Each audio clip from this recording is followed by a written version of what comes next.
Hello Oh, to another, and I gotta turn off my video somewhere. Sorry about that. What's up? Welcome to another evening of trivia. How's everybody doing? Please welcome my esteemed panel. What's going on? Let's meet my good friend Paul Jamison, who I was lucky enough to meet last, 2 years ago already, Paul? yeah, over in Switzerland we met there, Joe. Yep, excellent. Yeah, well, over here in Australia, a little bit warmer than Switzerland. Yeah, yeah. And it's for us, it's the evening. For viewers, the crack of dawn, huh? Crack on for me, yeah. So while you guys are sipping your bourbon, I'm tapping the coffee to keep me awake. So somewhere in there, I might have a sweet spot in about an hour. I'm trying to figure out if you have the advantage or the disadvantage, but we'll find out, I guess. Look, I'm nearly 50, so things are starting to slip from memory quite at a fairly rate. So it's a disadvantage to you guys, I fancy. I feel your pain. My friend Kyle, how's it going? Easy Smiles, Expensive Watches. What's going on, brother? It is going well. It's always a pleasure. Thanks for having me on here. This is going to be fun. I've been looking forward to this. I got to warn everybody. You are you're pretty notorious ringer. You are the ringer in a lot of the trivia circles. So I wanted to give everybody kind of a little warning, a little heads up. That's all right. I'll go easy the first couple rounds. Attaboy. And my good friend Chris Robinson, what's happening, my part? And boy, are you making everybody jealous with that background? Oh yeah, Tampa. We do this a lot, especially when like snow hits, and then everyone's upset with you because it's 90 degrees like every day. Yeah. All right. Yeah. Cry me a river. As we've had some reasonably nice days, so I'll take what I can get. So anyway, I hope everybody is ready for a little trivia. Can you please put the scores on the screen? I wish I could. The software I'm using, I haven't figured out a way to do that. So I'm kind of up the old creek there as far as that goes. But I'm sure we will do fine. Jesus, how are you, my friend? Everybody say hi to Jesus. He's having a personal struggle. So I hope you're doing okay, brother. Rock on. Yeah. All right. So you guys, should we get down to it? Yeah, let's do it. Yeah. All righty.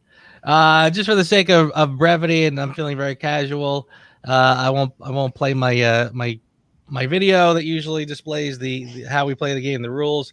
Just so you know, 3 points for every correct answer. If you need a hint, which is the name of the film, it'll cost you a point.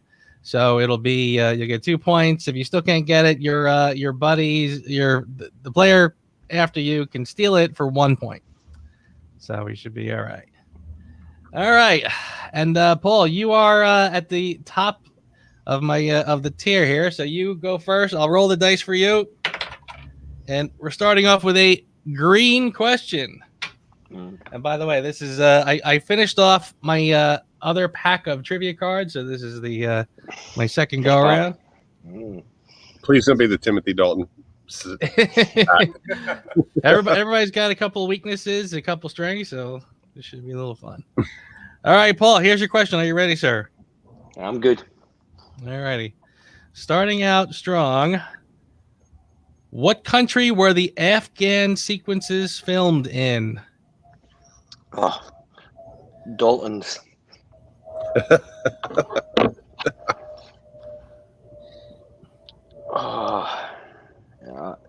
Tunisia. That's a guess. That is a very good guess, but not quite. Kyle, you can steal this for 1 point. Morocco? Morocco is correct. You're right. You're right. The one I knew. The one I knew. Good job. A couple of people got it. All righty. Got to be North Africa. Yeah. And I apologize for my primitive scorekeeping. Unfortunately, this was kind of a when I switched over to this software, it didn't quite have anything for for keeping score. But Kyle, this is your regular question. Are you ready? All right, let's go. All righty. This one's for Kyle. Who directed Goldfinger? That would be Guy Hamilton. Guy Hamilton is correct.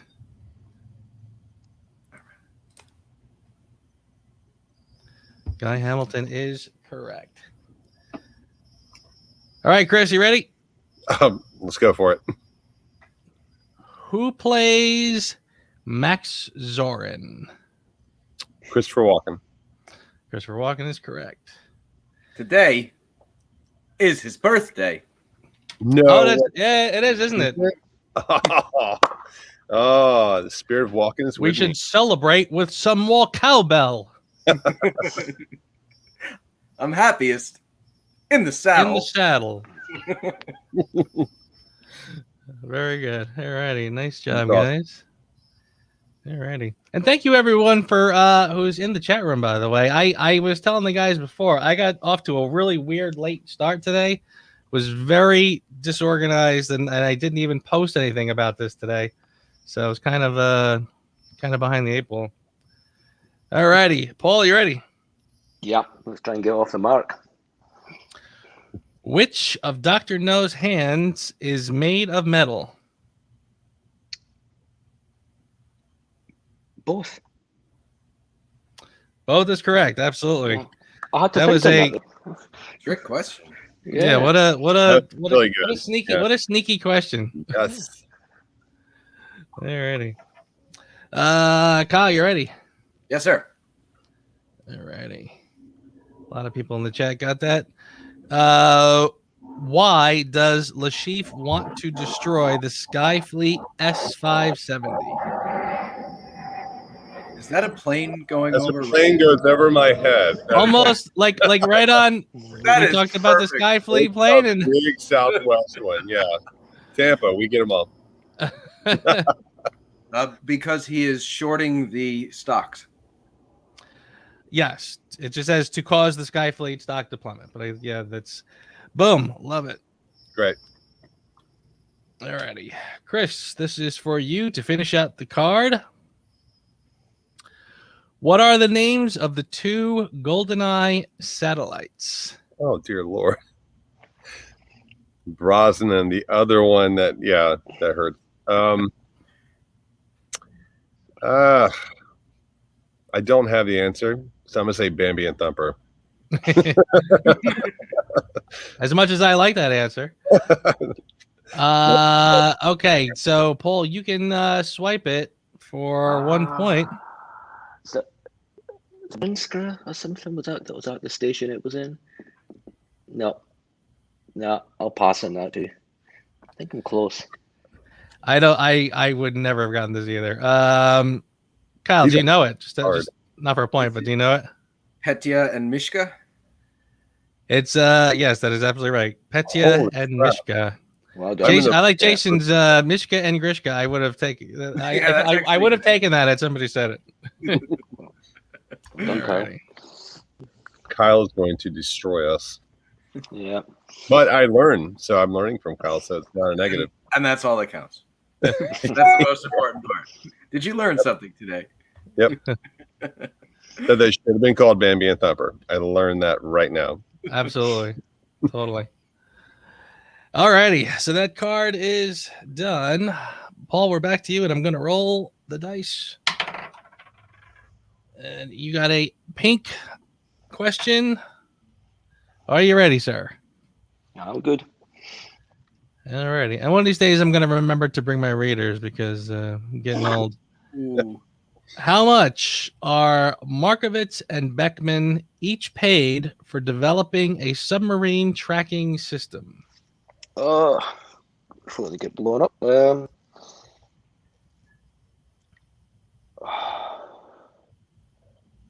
I'm gonna say 10 million. 10 million is correct. Oh, nice. Nicely done. Bringing your score to 6 points. Kyle, are you ready? I am. How is Aki killed? By a stream of poison going down a spool of thread or string or whatever you want to call it. Absolutely. Poisoned, which is dropped down a string into her mouth while she sleeps. Well done. That brings you to 10 points, my friend. I actually have on my Asato Chemicals t-shirt right now. Oh, very cool. Yeah.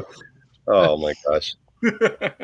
I was literally I was about to change into a more appropriate shirt, and then I had to scramble at the last minute, so I I didn't. need to get my Being James Bond shirt. What's that? I need to get my Being James Bond shirt. There you go. certainly You do. post one with the t-shirt. I'm like, I should have gotten one from Joe like a year ago. So it's coming. And what are you drinking? What do you guys? Someone posted in the chat that what we're drinking. You got the beer? Yeah, I'm doing the Sierra nice. Nevada. Top 5 favorite beers. That's Yeah, amazing. absolutely. Great pale ale. I am drinking the Blackwell 007 rum. Oh, very nice. You literally are living Bond lifestyle there. Everything's Bond, isn't it? I try. Sure is. So wait a minute. Did you? All right. So just time out for the Blackwell rum. I've asked my package store to order it forever. How did you get it? Did they already have it there? I got it off of the Blackwell website. They don't ship to every state, but I think Florida might be one of them. Yeah. I mean, I got my feelers out. I'm trying to get it. The one that you have right there. But so tonight we're doing aviation, like gin martini. I want to go a little old school with gin martini. Nice. Aviation's great. Anyway, cool. All right, Chris, you're up. Are you ready? Yes, sir. I will try. In what country were the Cuban exterior scenes really filmed in? Key West. That is a good guess. Paul, you can steal that for a point. What was the question? In what country were the In what country were the Cuban exterior scenes really filmed in? Cuban exteriors? Mexico? That is not correct, but a couple guys in the chat got it right. Oh, of course it was. Yeah. You could probably guess the film just based on the answer. Anybody know it? Oh, It's from Die Another Day, isn't it? That's it. Die Another Day. Yeah. Although I suppose No Time to Die is being filmed in scenes set in Cuba. Yeah. Yeah, and they're doing their Cuba scenes in Jamaica, right? I think so. Yeah. I think I was thinking of the Dalton movie. So I go back in my Dalton knowledge, and then it kills me. All right. Did I skip one? No, I didn't. I think I'm right. Maybe I did. I'm not sure. Paul, are you ready? Go on. This is one of those where I have to apologize in advance. Who sang the film's title song? Who? And just as a reminder, you can. It costs you a point, but you can ask for the film. Do I take a punt of 1 of 25, or do I just? Yeah. Or pick one that's saying like several. Yeah. Shirley Bassey. There are people already shouting out answers in the chat room. Yeah. Taylor Swift. Really helpful. Yeah, I'll have to take the film, Joe.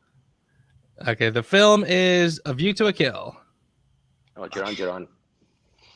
Duran is correct. Absolutely. Alrighty. Everybody's still shouting out in the Yeah. There we go. And by the way, if you listen to the Duran Pandora channel, A View to a Kill comes up like number 4 on Pan. It's amazing. I heard that the other day with my kids in the pool. I'm like, what? Yeah, you know, it's funny you say that because they seem to come up a lot. I've been on the kick where I'm listening to the 80s channel on Pandora. Yeah. They play a lot of Duran. That comes up a lot because they keep advertising something Duran is doing for Pandora. Mm-hmm. So I can totally see that. Duran 40, I think they call it. Right. Okay. Yeah. Yep. Totally. All right. Where are we now?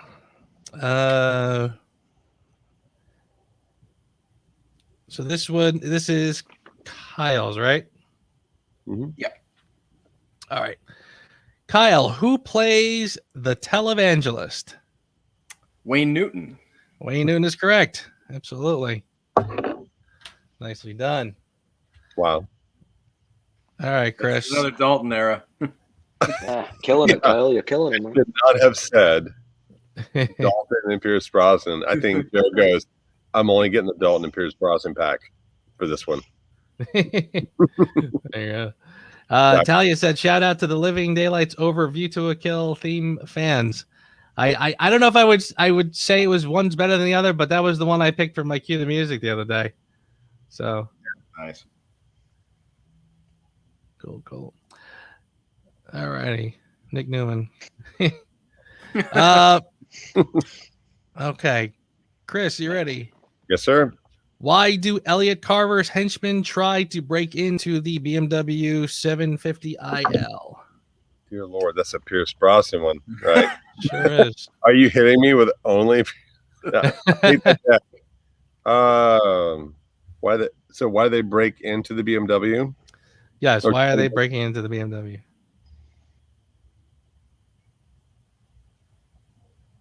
I do not know.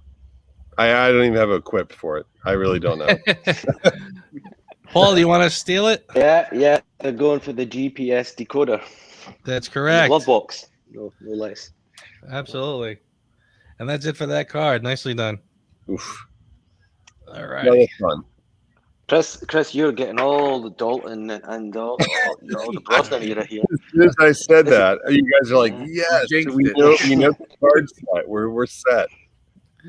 Sean says these questions are too easy, so he's throwing a little shade on you guys. Ooh. Just so you know. Oof. Thanks, Just so you Sean. know, you get a Put little, Sean in the hot seat. Yeah. Yeah, call up Sean whenever I get like a Pierce Brosnan or Timothy Dalton. Like, just shoot to Sean. Phone a friend. Yeah. Oh, actually, that'd be a good. I wonder if I should try to work that in somehow. Like, if you really don't know it, I'll throw it out to people. And Sean goes, I got it. And like, instead of my boys, I go, hey, Sean, like, what is it? And my boys haven't seen any of those either because I haven't. It's not a loop here. Really. All right, so I rolled the dice. It is purple. Paul, are you ready for your purple question? Fire on. Let's go. All righty. What is Bond's snorkel disguise when he is infiltrating Ramirez Oil Storage Depot? What is Bond's snorkel disguise when he is infiltrating Ramirez Oil Storage Depot? I got asked this a couple of months ago, and I got it wrong because in my head, I thought it was a duck, and it was a seagull, or was it the other way around? I can never remember. It's one of those obvious ones. Oh, duck or a seagull? Duck or a seagull? Well, I'll tell you what. Go ahead. Go on. I would have honestly taken either one regardless because I think they're just so damn close. Seagull, But seagull, it's a seagull. Yep. Yeah. Nice. And with the point you picked up before, you're up to 12. Nicely done. What's our scores right now? I think I'm at 3. You have where we are? You do have 3, yes. Paul's got 12. Kyle has 13, but he is up, and Chris got 3. Oh, I like coming from behind. Let's go. And don't read into that. All right. Where are we? Green. Kyle, you ready? Sure. Where is Blofeld's Blowchamp Institute for Allergy Research located? Piz Gloria, Switzerland. Absolutely. That's exactly what it says in the card, too. All righty. Kyle's up to 16 points. But I've not been there, so you guys should get participation points. Nice. Like, Chris, who is your local congressman? Like, I'm about to get destroyed with some crazy answer. Go ahead. All right, Chris. Here's where your big comeback starts. You ready? Yes. Oh, this is not a good one to come back on. Can you shuffle? Can I request a shuffle? Like when I play my son in like board games, we do a shuffle. No, never mind. Go ahead. I'll try. Who sang the end credits song? Okay. To which movie? The movie in this case is Tomorrow Never Dies. It's a good song. I think Great there may be song. two, but I'm gonna say It's who sang the end credits song? yeah. One Never Dies. Okay, there's two. I think the one that I should say is Sheryl Crow.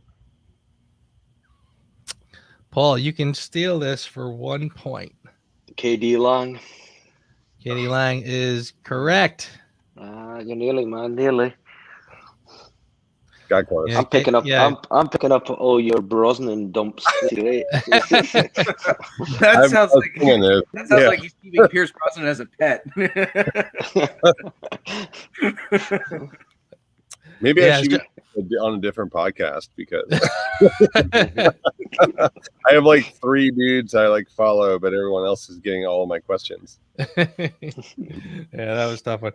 But Sheryl Crow had the opening. So, all right. Gotcha. Alrighty. So we're back to Paul. Are you ready, sir? Yeah, let's go. Alrighty. Well, that's a weird one. How tall is Jaws, played by Richard Keel? Oh, that's That's an awfully specific question, isn't it? it is, isn't it? 6'5". Yeah, I'm gonna go for 6'5". Okay. Kyle, do you want to take a stab at it? 7'2".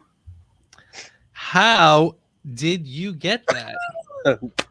Are you serious? That's the answer. I and a few people in the Oh, Connor Bentley you get got it, it, which Kyle? does not Did you surprise guess me at that? all. Oh yeah, Connor got it. I mean, Of course, Connor got it. that's intense. Oh, Yeah, I'm surprised a lot of people got that one. I was Very shocked. tall. But seriously, I Kudos, don't know how the Kyle. hell. Alrighty. Kyle's got 19 points now. He's moving things along very quickly. Mr. Singh has a theory about Kyle's abilities here. I don't know. Yeah. It's Karnak. There you go. Oh my god. We're so old. We are, seriously. We're showing our age for sure. Did you guys see the Bond Bulletin's video today? The results of his survey? No, No, I heard about it, but I didn't I've see been it. meaning to watch that. Very, very good. It was a very good one. In fact, I'm going to do a little response video to it because it was good stuff. And Nice. one of the things he said, basically, there was a lot of comments that he read, and one of them was why does it feel like everybody in the Bond community is over 40? And I'm like, Okay, I'm not. not yet. ouch. Because we're yeah, cool. but we were 15 when the last film came out. So Yeah. Right. Exactly. Thank you. Oh, Thank you. yeah. That's a good Yeah. point. We age exponentially because they decide not to release a movie for 5 years between movies. So There you go. I was 10 when I saw Daniel Craig. Exactly. Totally. All right. Where are we? Chris, is it your turn? I believe. I'm afraid so. Alrighty. And it's a Brosnan question. What a surprise. Of course. Why not? Okay, here we go. Who is Giannis? Can I phone a friend? No? I mean, is there something I can do to help my situation out?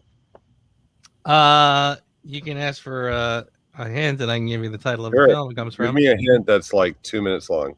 The the film in question is GoldenEye.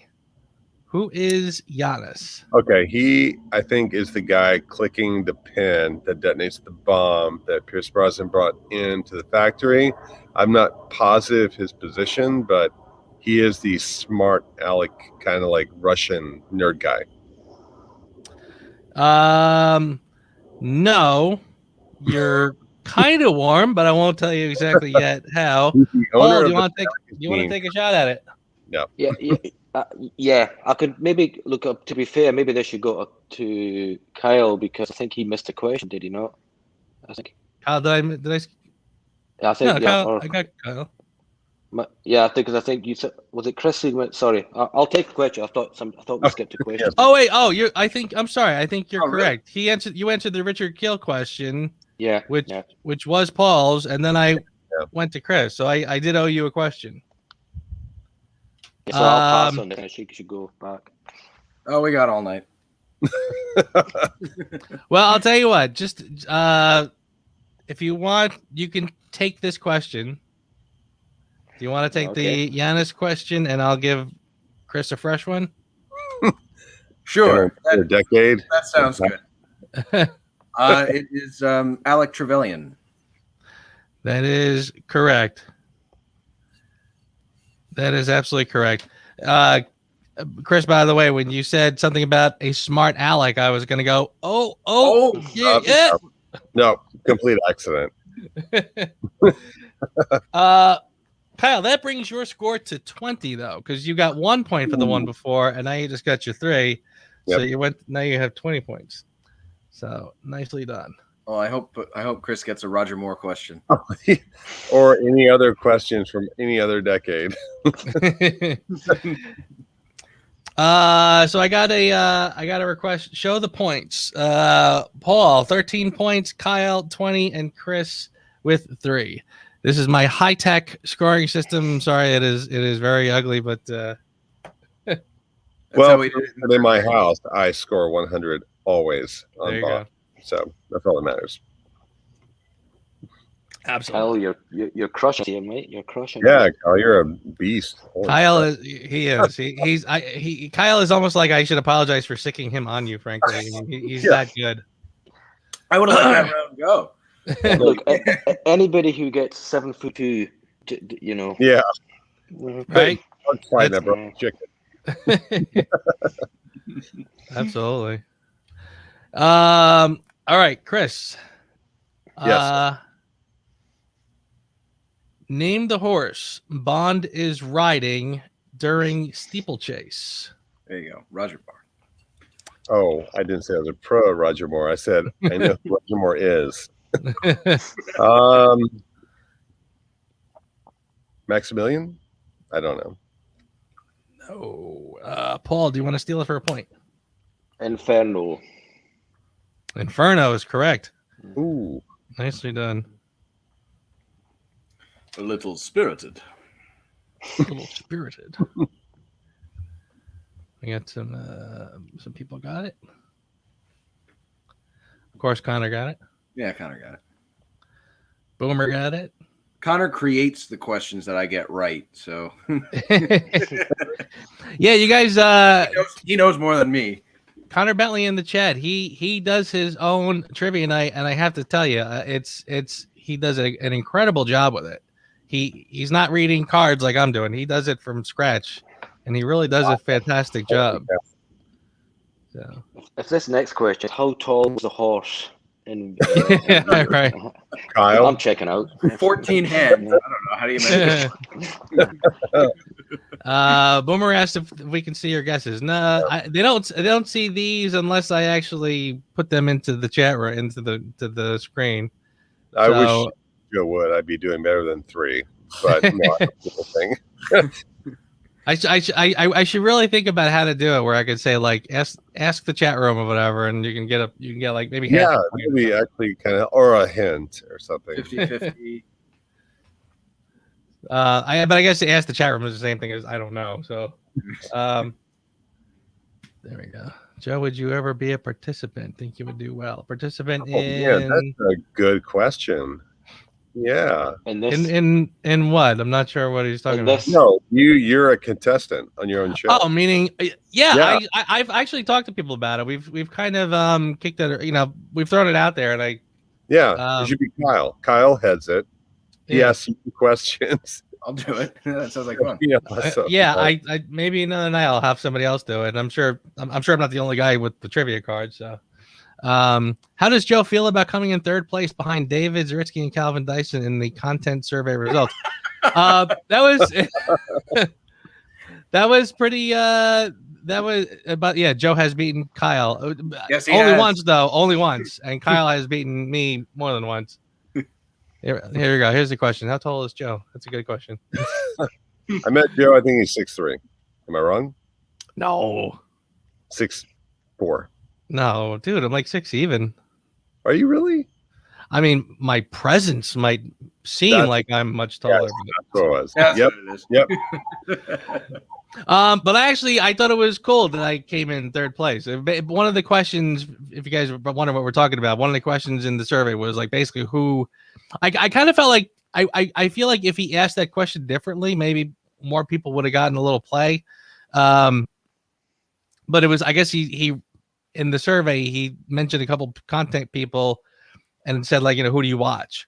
So Zaritsky was number 1, Calvin was number 2, and I was number 3. So I said that's pretty damn good to come in third to those guys. Oh, that's great company. Yep. Yeah, absolutely. And it was great too. Like everybody was good. It was a lot of fun. Why is it people that spell it, name it Connor? Is it Conor, right, Connor? Is it 2 N's or Jesse Johnson's with a very good comment here. Aw. Thank you, Jesse. the first time I listened to your podcast on to like break form for our thing is I was in Afghanistan and I was Really? at some bar that had Wi-Fi. I started downloading just a podcast, which was new back then, back in 2006 or no, 8. And I think I grabbed your very first podcast about quantum. I think you released something about quantum. Okay. It took forever to download it because I'm like on the other side of the earth. Then I got back to my little tent and I plugged in. I was like, this dude is awesome. Like, I love the fact that somebody's talking about Bond, and on my media drive, I have a ton of Bond movies. I'm like, this is so cool. So I couldn't wait till 3 weeks later when I got to go back to the Wi-Fi area and download more of your podcasts. So that's how That's cool. I became acquainted with you. It's super cool. That's really cool. I like that. In Afghanistan, that's pretty damn cool. Well, was that real Afghanistan or was that Morocco? Cleveland. All right, so Paul, you are up. Let me finish this question, so I gotta roll the dice for you. Here we go. Orange. Alrighty, are you ready? Let's go. Oh, here's another kick in the crotch. Sorry. Who sings the title song? Jeez, come on. Yeah. Film. Let's go for the film. The film is GoldenEye. Tina Turner. Tina Turner is correct. And with the point you got earlier, that takes you to 17. Nicely done. Alrighty. Cool. And a lot of people got it.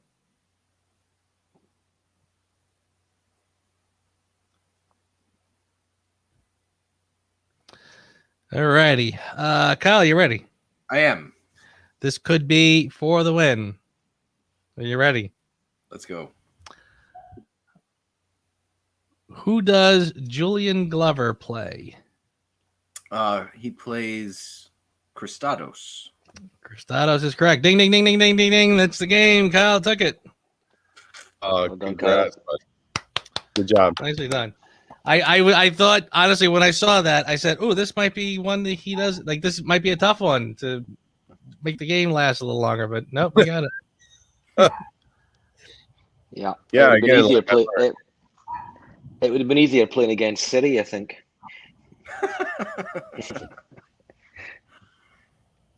Alrighty, nicely done.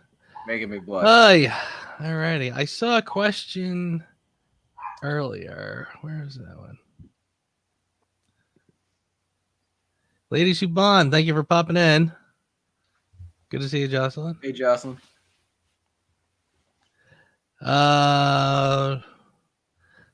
Ask your friend who did the reviews to the films to be a contestant. Scott he's very he's kind of not around lately. I'm not sure what's up with him. All right, guys. So here's Q&A time. If you have any questions for our esteemed guests, our esteemed panel, Or get yourself a fresh beverage.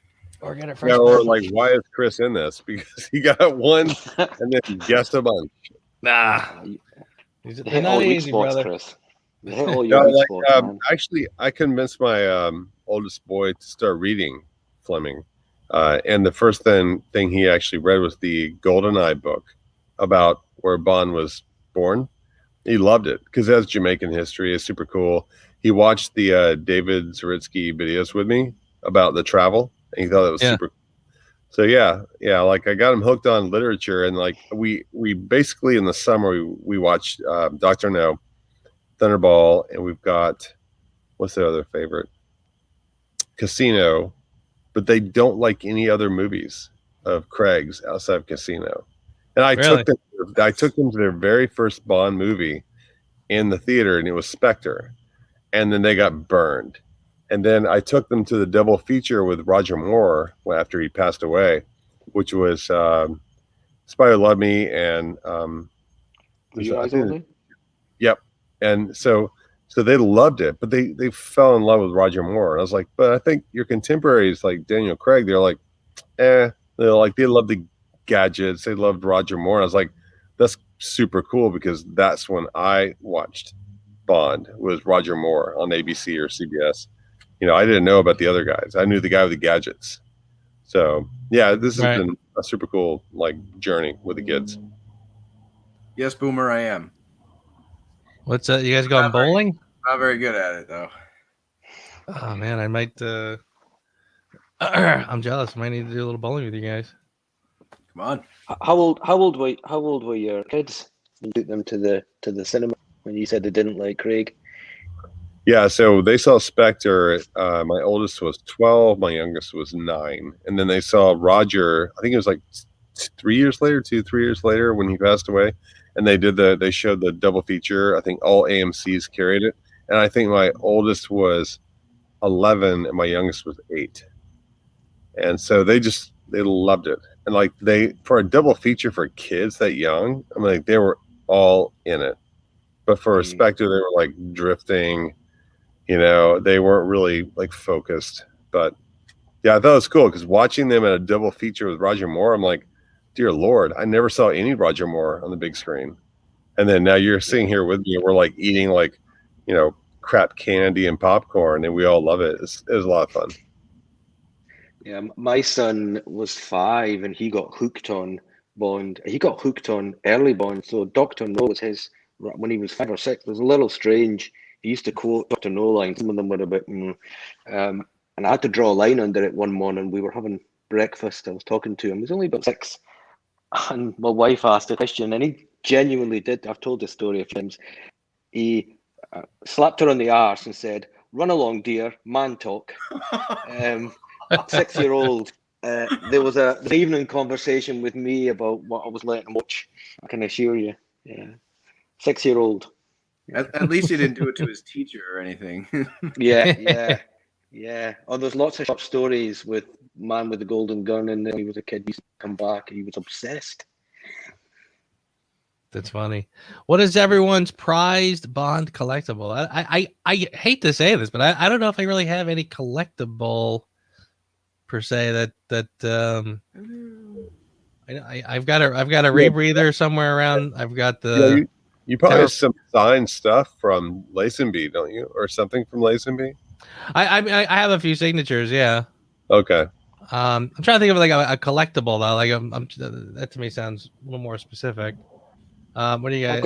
I've got quite a few behind me here, but you sure do, don't you? I've got right there.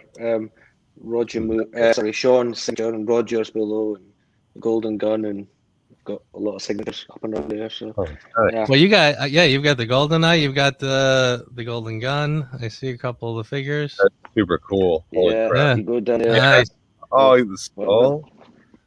Yeah, I've got a bit more there further down. that the Lego DB5? Did you build that? Or is Yeah, that, Lego. Yeah, I've got the Octopuses. that was the most frustrating Lego I ever put together in my life. It took like 2 weeks. I wanted to break it like 10 times. Sean was the Sean picture though. It's quite special. He's Scottish, and obviously since he's passed, having the signature there in the top left, and Rogers, and yeah, so that's quite a hard one to get. Wow. That's awesome. Did you meet Sean Connery to get that, or did you get that? No, I didn't know. My wife arranged it just for Christmas. Actually, she was in negotiations. She was struggling to find me something, and she searched and searched. And, actually, I think it was Tom from James Bond Radio who helped out locate and hunt it down. I think there's a story there I still don't fully know, but that Tom was involved, and yes, it was a surprise present. Nice. So. Yeah, quite touching. So he only passed a couple of months when he got. So yeah, massive surprise. Nice. That's so nice. Super cool. I've got a few watches as well. I mean, Kyle must have, or just a bunch of watches, right? I do. Yeah, I have a modest collection of the watches. I don't have them all, not even close, but I have a few. What's your Which favorite? one? Yeah. My favorite one is the one that Brosnan wears from Tomorrow Never Dies through Die Another Day, because that has a special story. It was actually a gift from my grandfather, so that one's close to my heart. Wow. Paul, where are you from? Tell everybody where you're from. Yeah, so from Scotland, just Lockerbie, where the plane went down there, just outside Lockerbie. But now spent some time in Glasgow, up in the middle of Scotland there. Now live in Melbourne, over here in the other side of the planet for most of you guys. So I've done a bit of traveling, so settling down here. So the accent's a bit all over. Paul's drinking coffee while we're all drinking beer. Yeah, we're all like dialing down. Paul's going up. He's getting ready for winter, and we're getting ready for summer. Yeah, Exactly. although I've got to say, the Australian winter's like a Scottish blazing summer. It's 20, it's like 60, 70 degrees here. I believe that. It's nice. Yeah, it's nice. I'm used to it. Yeah. Chuck, pretty soon. We now that things are starting to lighten up a little bit. I don't know what's open right now in the city. I don't know if the city's opening up like everybody else is, but we definitely got to get together again soon. That's for sure. We got to get the band back together. Yes, agreed. Yeah, for sure. I'm really happy that, like, especially in Florida, like, people 40 and over are now getting shots. I think I'm on the waiting list. I may get one like 2 weeks or so, and my kids or my wife after that. But yeah, so like all these plans we made a year and a half ago, like Bobby and his wife, Match Perfect, and Sean, like we've been talking about putting together like a Live and Let Die in Tampa kind of get together, like show the movie, go some of the spots here in Tampa from the book, which are like not too far from here, and have a cookout, getting the kids together. That's pretty much what we're doing. So yeah, I mean, I can't wait to get you down here too. Oh hell yeah, I'll be up for that. What are you guys all doing for the No Time to Die film? If you can't travel, are you just doing it locally or? Well, what's funny is like I looked up some of the roads last week in Live and Let Die that Bond goes through. It was the same route that Fleming took when he was with his wife when they did the trip from New York by train to Tampa. And then they get off here and then they go to a plane. They head to Miami and they cross over and they go over Cuba and into Jamaica. So the cool thing about where we are is that all the roads he's talking about in the book are still here. And so the spots he stops at are like still here, like in more built up.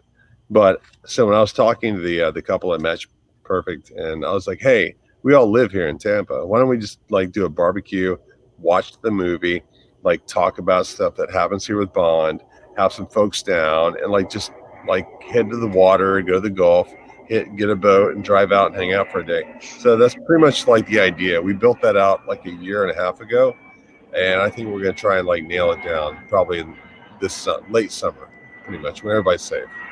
Nice. And there goes another plane. Sweet. Buffett, thank you for the super chat. I think I kind of forget that's even a thing. That's cool. But thank you. Can you do a live and let die filming locations? I did a video when I went to New Orleans. Yep. I did a bunch of locations in that. And ironically, it's funny. I dug out probably from about a year before the lockdown, by which I probably mean about 2018. I was in Jamaica. I had a bunch of videos for that, and I was kind of working on it. And then Zariski had his like Bonanza Jamaica thing. So I'm like, well, let me push that to the back burner because I don't want to. It would pale in comparison. So I'm just like, so I'll probably do that pretty soon. And ironically, I could do the New York stuff pretty easily. So I could probably almost do like the whole film really with a lot of the stuff I have. Yeah, in New Orleans. Boy, I wouldn't mind going to New Orleans again. New Orleans. New Orleans. New Orleans. I don't know. Yeah, we should actually like try and get a like when everyone's comfortable, like put the groups together like you guys used to do up in New York and all that. And then so in Tampa and like in London, we actually get the folks together that are a part of the group down here, like fan club stuff. But, it's open to anyone. So I think it'd be pretty great to do that together. Yeah. Yeah, it's one thing I really miss being. You used to do a lot of location hunting with the Spawn Radio crew, particularly, and a few others as well. But being in Australia, I mean, it's a wasteland for Bob. It's nothing. Yeah. What do you guys say? Melanie asks, locations you would love to see Bond visit. Any thoughts? DC, her city. Oh, yeah, actually. That would be kind of cool to see, like MI6 and FBI, CIA. That'd be kind of cool. Yeah, something like that. Yeah. Like a security detail or something. I'm biased. I'm gonna go. He actually well, I'm just saying, like in Live and Let Die, he complains a lot about DC and FBI and reports going back to like CIA and FBI and DC. It'd be kind of cool to see like the conflict in DC with him. That'd be kind of really cool. That would be cool. Canada too. He's never been up to Canada. In the books, I think he was in there. He was in the book, was he not? Yeah. So. Yeah. North Africa. New Zealand. New Zealand. New Zealand. Yeah. Halfway through. We got two DC people. What would bring him to New Zealand? It's beautiful. He was okay. All right, that's a good reason. Yeah. I don't know. I'm just trying to think, like story wise, like where are we gonna make this? Probably go? smuggling. There's a lot of smuggling. Guy building a bomb or something. Yeah, you could come up with something really cool. So one of my favorite short stories, which is the Hildebrand Rarity, is in Seychelles, and I was in Seychelles once, and I thought this is the most remote place on the earth. Like no one comes here. But then I went back to the marinas. I'm like, these are $1 million yachts.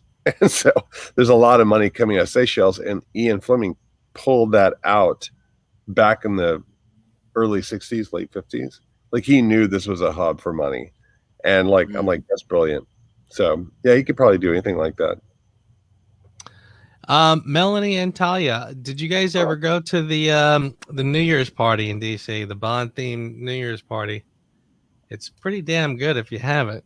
Yeah, I'd like to do that sometime. I tell you, that was depending on how the year transpires. I could see myself doing that this year because I feel like with all the things we didn't get to do, why not amp it up? But again, it's so funny. Like every time we kind of get into these conversations about like Tim Hands asked if we're going to go to UK for it's if I can. Right. The last year has been like, what do you think about how would you see the movie or whatever? It's like, I don't know any more than you do. Well, yes, I had one for 2007 was amazing. Did I go to that? No, I guess I couldn't have. Do you really think we're going to see in October? Probably for sure now, right? I think so. Yeah. I think this is. Yeah. I think so. At the risk of getting hate mail, I feel like, I'm pretty optimistic at this point. But some people get really testy when you say, yeah, things are looking good. No, it's not. Oh, all right. Calm down. But What are the cinemas open in the States? They're open over the side of they've never really closed over here. We've been pretty, but I think Europe's about 25% open, maybe at most. And the US 50% at the moment. Yeah, they're opening, and it's different from state to state, but they are opening. Yeah, Florida So like never closed. Like they don't I care. mean, there's only a select few that have basically said we're totally open. You know, like we're totally open. Throw your masks away, that kind of thing. I mean, like a handful. But the rest, but even like I said, New Jersey is one of the worst ones. You know, but we never. I don't. Again, most of the restaurants stayed open. It was mostly takeout. There's still some walk-in places. There's a diner right up the street from me. I could still walk in. You have to wear the mask to the table, which is dumb. You can take it off. I shouldn't say that. Do you think that you and Zaritsky and all the big folk are going to put together maybe a virtual like red carpet thing? I mean, because I'd love to see that. I mean, even if we all individually go see our movies at IMAX or whatever, like in the area where we live, I mean, do you think we can do that together as a group instead? Because I know like it's a big deal for everyone to finally go see a Bond movie. So I know. But put it this way, Zaritsky and I have talked many times about basically we've sort of had all the what if conversations, and one of them was what if it goes to a streaming service? You know, what if it comes out like, and we did have a conversation about throwing like a big something where we get a big TV with nice speakers, do it upright, we dress up, and we basically have a big party. We have a viewing party. Yeah. So that's something. And I'm sure if he does that, I'm sure he would want to turn it into a live stream where we're all kind of wherever we are watching it. Yeah. So something like that. Sure. But again, I think there's a Ice Cube chance in hell that they're going to put it out on streaming because I think they need to recoup their money. They're going to, they'll wait until if it's put it on streaming tomorrow versus wait 3 years and get full capacity in the theater, they'll wait 3 years. So they need that. No movie has come out streaming that was what it should be. I have not seen Wonder Woman 1984. My kids saw it old, but I think there's been no box office movie except for maybe Tenet that came out that they were saying, well, let's just go ahead and bring some cash in. I love Tenet. I know a lot of people don't like Tenet, but I loved it. But I don't think there's been a real movie. What was it about? I still don't know. I'm not lying. I'm not gonna lie when I say I've seen it 8 times and I keep learning stuff. Yeah, Christopher Nolan fan. It doesn't matter. I'll watch it another 10 times. I thought it was one of the most beautiful movies I've ever seen. Yeah. I have no idea what happened, but it was great. I think I texted Joe and I said, if it wasn't Joe, it may have been David. I was like, this guy should be the next Bond. He's amazing. Oh, God, yes. Physically amazing. Yeah. His acting is on point, and he carried the movie, and I didn't even know what the movie was after 8 times. David Washington, was it? Denzel's son? Oh, yeah, David Washington. Denzel's. Yeah, Denzel's kid.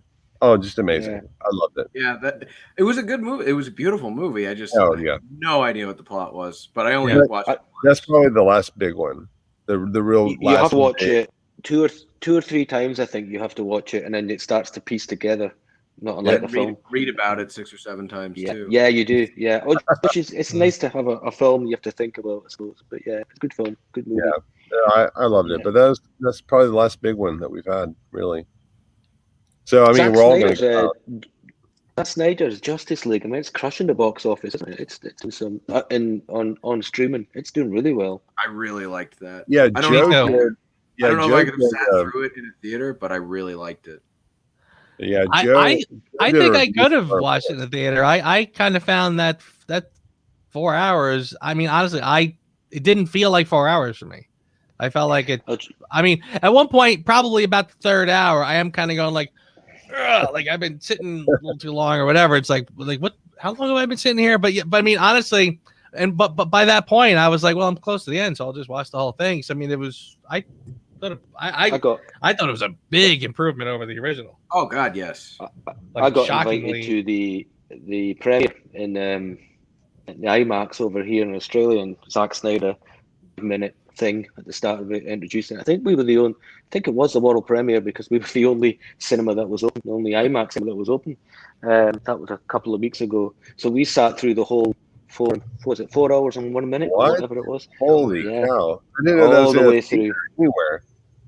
Yeah, me and my son. It was, and to see it on the IMAX, it was absolutely Oh, awesome. I can only imagine. It was That must have been awesome. jaw dropping, beautifully shot, beautifully shot. Yeah, I think Joe was talking about on his other podcast, Reviews Without Remorse, which I love. They were talking about the visual look of 300, and then you're like, well, this is the guy that did 300, and so obviously his vision should have been looked at through the entire film, because the vision begins with what he thought of the movie as being, but then he completes it. And I haven't seen it yet, but 4 hours, I'm like, I would watch the 300 for 4 hours. Like, I'd watch that just for the look of it. So yeah, I actually want to get into the HBO Max and then watch all of that too. Here's a question related. If you could add another 1.5 or 2 hours to any Bond film to improve it the way that Justice League did to what Bond film would you pick? Quantum. Yeah, I think that's the obvious. Off top of my head, I would say Quantum. The only other one, the other one I would think of is Tomorrow Never Dies, because I kind of find that one to be really rushed as well. But I probably Quantum. Okay, can I add to Quantum? I have to go plug my plug fell out of my laptop. I'll be right back. Okay, I'd like to subtract from Spectre. I like Spectre. Everyone, did you? So what'd you like about it? I mean, I liked it because my boys watched it with me. But what'd you like about it? I like James Bond in it. I think it's the best performance Really? as James Bond that Daniel Craig has done. Not that he isn't good in Casino. He's actually a better actor in Casino, but the character is fully formed, and he's the James Bond I know in Spectre. He's not James Bond in quotes in Quantum. No, I dig that. Yeah, I get that. That's cool. Kyle, Yeah, I completely agree. Yeah, completely agree, Kyle. I think it's a beautiful film. It looks gorgeous. It's one of those films that you think, oh, I'm not too sure of it. When you actually watch it again, it's 10 times better than you remember it. It's got flashes of Roger Moore in there. It's got little bits of, little wave at the plane, a double kick on fight. There's little flashes of nostalgia in there. I just wish it had been fleshed out, ironically, for an exceptionally long film. But it's in there. You just think, oh, if they'd have just filled this and this and this in, it would have pulled it together a bit more. I also think it's one film too early. There should have been a movie in between Skyfall and Spectre to build up the hype for Spectre before you show Blofeld. And making Blofeld Bond's brother is stupid. We all agree. Nobody likes that. But I like the movie. I enjoy it. I have fun watching it. I think what's cool, I think that my favorite part of that is my favorite part of all the Bonds, that I saw it in the theater with my boys next to me, all three of them, like sitting there. Well, I was holding my youngest, he was only like 2, but watching it together, and we leave the theater, I was like overwhelmed. I'm like, you just saw your first Bond movie in the theater. I didn't see my first Bond movie until Quantum in the theater, but I saw all of the other ones with my father because we didn't have the chance to go. And they're like, yeah, it's kind of cool. I like it. But whenever it comes on, like AMC or Fox or whatever, they're like, oh, they sit down, they start watching it. Nice. Like, there's an immediate connection. And that's how I was watching the Underwear Model, from with my father and the Thunderball. Like, that's how I'm like, oh, it's on, I'm here until it's done. So that was the best part of Spectre for me. I'm an unapologetic Quantum fan. I love Quantum. It might be it's not the best Craig, but it's my favorite Craig film. I love it. Yeah. Yep. Boomer makes a good point. Why does he get too old between his two debut films and then Skyfall? Suddenly he's over the hill. Crazy. Yeah. Yep. Yeah. And I feel like there should have been another movie, then Spectre, then Skyfall. Like, do the I'm too old for this shit after Spectre. Yeah. You ever see that I forget who did this now, but somebody made a video basically rearranging or how you should watch the Bond films with Casino Royale being like the first one, and it's kind of, I mean, it's goofy, and it's obviously just it's very tongue in cheek. But then you end off with like A View to a Kill because like, now he's legit old, whatever. It's actually I thought it was pretty clever. Like again, I wouldn't really recommend that you really watch him like that, but I thought the take was interesting. That's brilliant. I like your idea of going back in time too with the new characters. I think you and David, or was it you and Scott, Joe, you were talking about recreating in a streaming service Bond back in the 60s and do it like real in the 60s with modern stories. And then there's so many short stories that Fleming wrote that have never been touched. And we go back in the 60s, like, you know, dusty Sudan or someplace in another country, and plop a brand new, like, just out of the naval service, you know, Commander Bond into his new environment. I mean, like, I'd buy that. I'd watch it all day long. I think it'd be amazing. I think, and this is the trouble, isn't it? Because we would watch it because we would love that kind of stuff, but the general audience, I'm not so sure. I think they want you know, modern interpretations in a world of superheroes, and they want Bond to compete with that. And I just don't think 60s retro, or as much as I would love it and see Bond eating Greeks and scrambled eggs for breakfast, would be awesome for us. Yeah. Maybe not for the 4 million other people who for Bond, and that's a challenge, isn't it? It's getting that sweet spot, and that's where Casino Royale got the sweet spot, modernized but kind of still retro at the same point. Well, and it had the benefit of being based on a Fleming novel, and one of the best ones. Yeah, that's true. Yeah, but so was Moonraker, and we know what happened there. Yeah. Hey, Kyle, by the way, where'd you get your Bond 50 plaque behind you? That's pretty sweet. So I got that. I was working at a beer festival, and those things, when you're pouring beer, it's kind of like 1 for you and 2 for me. They had a silent auction there, and I kept going back to it and bidding on this Bond 50 plaque, and forgot about it. Forgot I bidded on it, and then like a week later, I got a call from the auction company. Oh, by the way, you won that James Bond plaque. What are you talking about, James Bond? Oh, yeah. Here's my credit card. Whatever. Nice. That's where that came from. Oh, that's funny. It's pretty cool. I feel like I've seen similar, so it's pretty nice. Yeah, it's actually the Blu-ray box set has the same picture on it also. Sure. Yeah. But yeah, I like that, and it has an etching of each actor's signature. That's cool. Yeah. Do you guys own all the books, by the way? I know, Joe, I think you own all of them in several different copies, right? And you guys own all the books? I definitely have all the Flemings. And yeah, I have a couple of copies of each. The subsequent novels, I'm not sure if I have all of them. I think I do. What one non-Fleming did you actually really like read twice at least? I don't know if I've read any of them twice. Colonel Sun? I'll tell you, I don't know if I've ever read Colonel Sun, to be honest with you. Wow. I'm pretty sure I read all the Bensons, and I know I've read all of them since Benson. I think I've read probably about half of the Gardners, or maybe not even half. And yeah, I don't think I read Colonel Sun. Well, Colonel Sun is fantastic. It's probably the best. Maybe Forever and a Day, which is book's really good as well. I've read that a couple of times. Better than I thought. I heard that too. I heard that was the best one. I'm a big Benson guy. I like the Bensons. But I also I got to throw out Carte Blanche, and that's the one that like nobody remembers that because they skip from Benson to. Is that the one where he's in Afghanistan vet?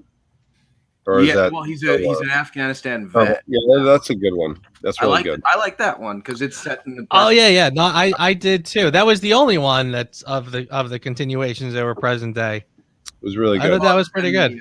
The Bensons, but they were present day. Since the Bensons, years ago. Yeah. Yeah, Solo was like set in the 60s as well. I think. Like that it wasn't great. Yeah, and the one that just came out, I'm forgetting the name. What was it called? The one that came out 2 years ago. Forever and a Day. Yeah. So has the most beautiful cover of a book. Like the book looks beautiful. Halfway into it, I could put it down and never pick it up again. Really? I didn't like it. I know a lot of That people one love it, but usually ranks pretty high. I know I just didn't. It didn't do anything for me. It was becoming very Bond and Friends. It was just him by himself. I think that was probably what did it. The CIA guy, I saw kind of through at the beginning. Spoiler alert. I kind of saw through in the beginning. I was like, I don't trust this guy. And then you shouldn't be like that in a Bond book, you know. You know, it's funny. The one of the gardeners I read struck me as very Bond and Friends. It was almost like Mission Impossible. If there were so many other characters in it. He's notorious for that. He's always bringing in sidekicks. It was kind of funny. I was sort of surprised. Do I have any of the original covers? You mean like the first run editions? Definitely not. I wish. I have a bunch of covers, but definitely not a first run. If you guys are near DC, Kyle, are you near DC at all? About 5 hours. There's a Ritz-Carlton up there in Pentagon City, and if you go in there, we take our kids there like every Christmas. There's a glass case, and there's a Ian Fleming like original signed of Thunderball, and they have it under glass. And every time I go there, I'm like, no one offered to buy this thing. They're like, nah. Like, it's mostly old people that show up here. They don't care about it anyway. But it's like when you walk in the front door, and I'm like, every year I go, I'm like, no one bought this thing, like signed first edition Thunderball. But I think they won like $15,000 for it. Oof. I mean, it's a good looking book, but if you're going to invest, you could probably pick like a Dr. No first, like signed first edition, maybe not Thunderball. But anyway, that's kind of cool. If you're going to have a first edition original cover. Wilfredo asked, do you guys have any rituals before you go to see a brand new Bond film for the first time? That's an interesting question. I feel like every time a new Bond film has come out, I feel like life is so completely different that I don't know how you can have a ritual, but when I saw Spectre, it was just my girlfriend and I opening night went to dinner, we made a date of it, and then we went to see the movie. Probably Skyfall, I guess, was probably the exact same thing, frankly. What about you guys? You guys have any fond memories of the? Yeah, I'm with you, Joe. Well, not literally with you. I didn't go on a date with you, but I went on a date with my wife for dinner and cocktails, and went to the premiere for both of them. In fact, all 4 films. Daniel. In fact, do you know what? I think going as far back as GoldenEye, I'm thinking I've been with my wife for a few years. I think I've done that, a dinner and a drink and a date, subconsciously. Yeah, all the way through. Yeah. For me, the phases of life have been so different. Like, the first one I saw was Tomorrow Never Dies, and I was 10, versus Spectre, and I was 27, 28, something like that. I don't even remember. It was so long ago. So, like, it's school, college, young adulthood. So every time it's different. Yeah, we don't have rituals. I just wait to take my wife to one so she can roll her eyes at me as I go get excited in the theater, and she's happy that she doesn't have to watch it again with me for 10 years. I will say that I try and go in a small group because I want to go a bunch of times. So, like, okay, you haven't seen it yet? All right, this weekend I'm going to go with you. You haven't seen it yet? All right, next weekend I'm going to go with you. And then, that way, like, I space it out a little bit. And you lie to everyone. You're like, I haven't gone yet. Right. Who hasn't gone? Okay, you're coming.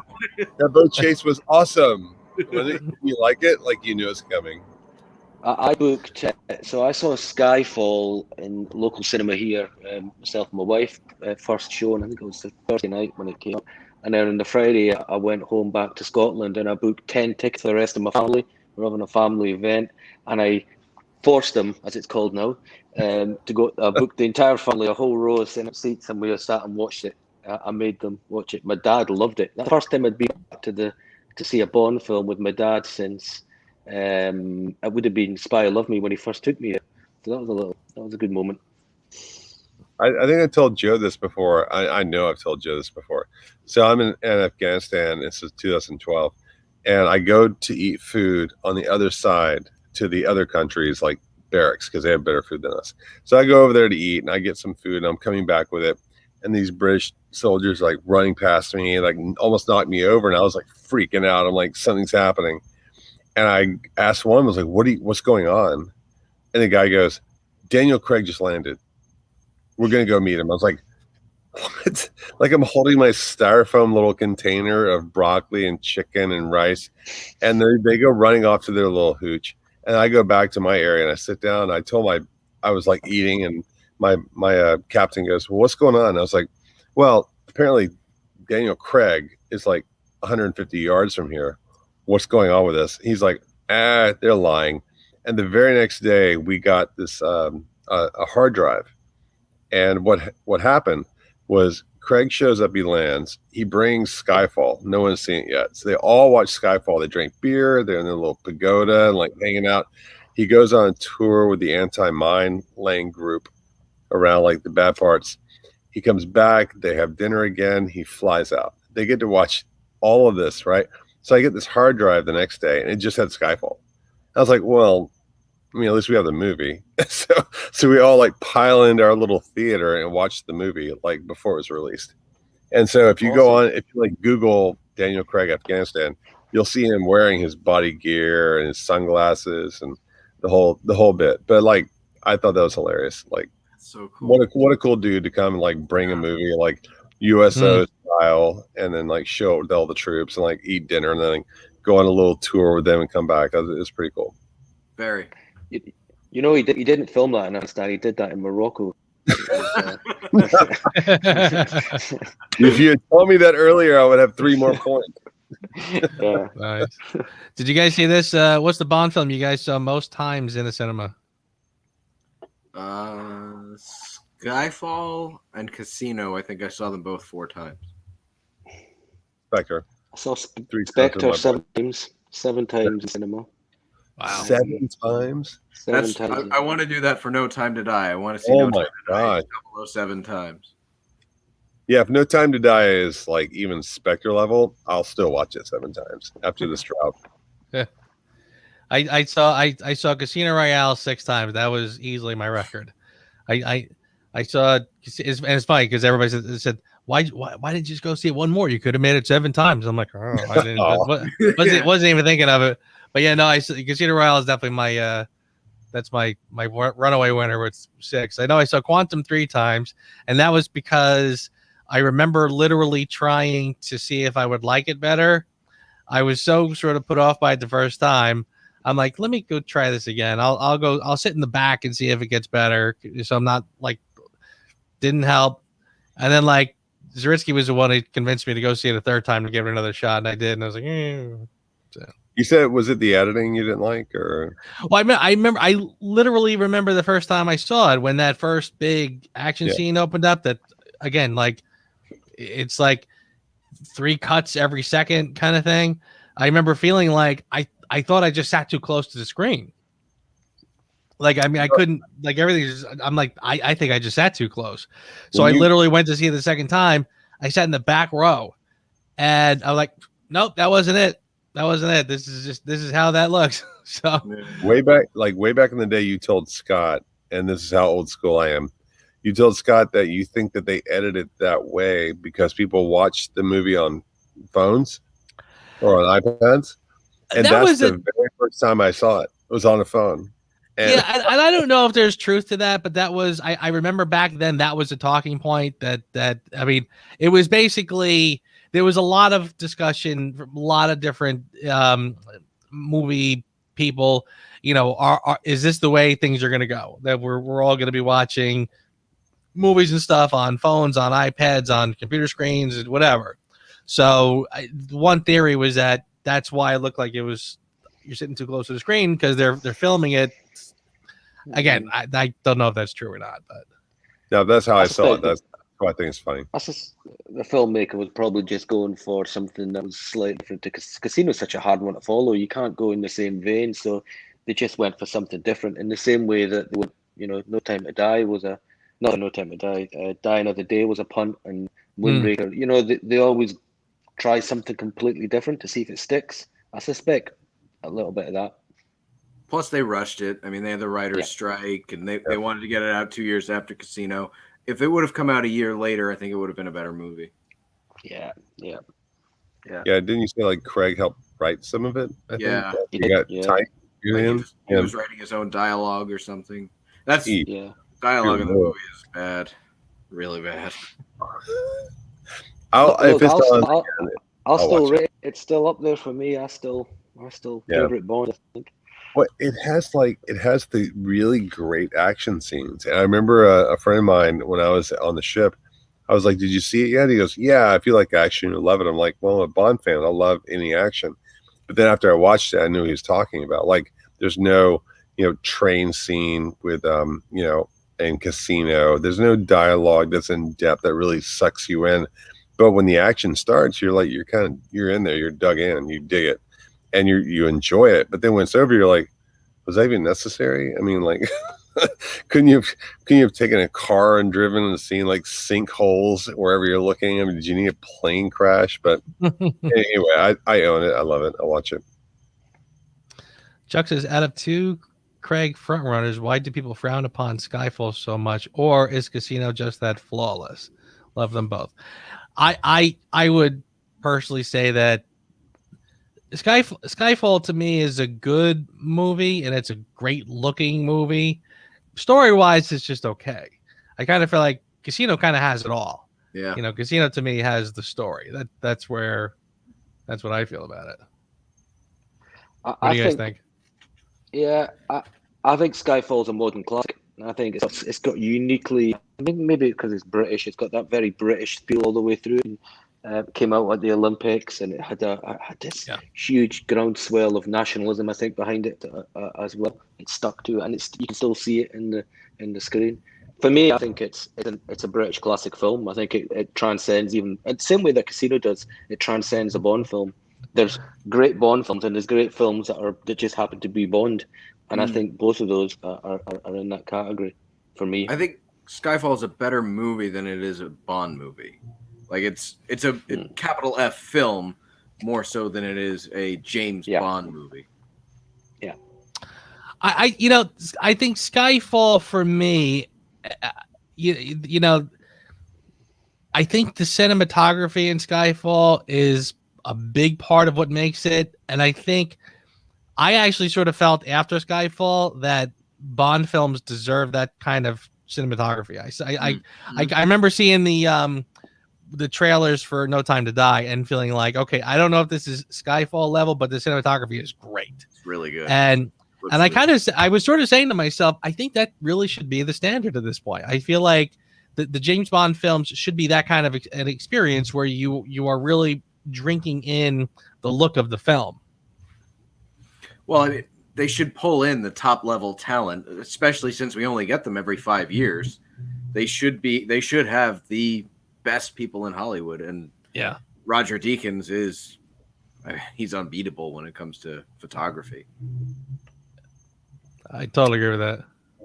Yeah, I think what you were saying about them going big on the like the IMAX-ishness of Bond, it deserves it. I mean, they did this back in, like I said earlier, like in Thunderball, they opened up this massive aperture of what filming should look like, and it was beautiful. And so if they would dumb it down, and then like not to get on the Pierce Brosnan fans, which is, they have their love of the show or the movies, but like it didn't seem cinematic in a lot of, except for the dam jumping and the, like some of the big set pieces, it didn't seem as cinematic. And then with Craig, they brought back in this bigger aperture, I thought, of filmmaking, and they really hit their stride with Skyfall, which isn't my favorite Craig or even any of the Bond movies, but you had that in Majesty's Secret Service. You had this massive, big film, and I loved that. And so I hope that after No Time to Die, whoever they pick, they shoot for cinematic, like, excellence outside of just like having Bond have a super cool action scene like in Quantum, which I still love, but like make it big, make it the whole world, make it a bigger version of the world around Bond, not just Bond in the world. I like Johan's comment about how we have to figure out how to differentiate the ranking of these two perfect films, Honor Majesty and Casino. I like how that's become such a mainstream. I think so many people now agree that those two films are the best one, like tied for first. I think it's It kind of helps interesting. they're both based on two of the best novels. I think, yeah, I completely Absolutely. agree. But the Doctor No from Russia with Love get a little less love as those other ones go higher. I think from Yeah. from Russia Both- and both Doctor of No. Why do which you are- think it is? are Why do you think like Goldfinger?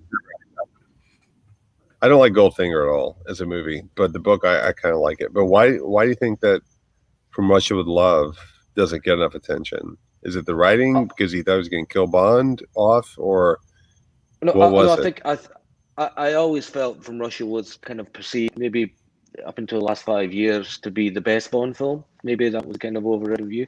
And as Her Majesty's has got more and more kudos, and rightly so, because I think it's right up there.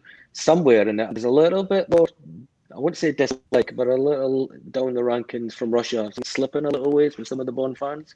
I'm not sure why. Same with Doctor No. But I think all four of those films are just classics. But look, can I go back to what you said? You don't like. You're the first Bond fan I think I know that doesn't like Goldfinger.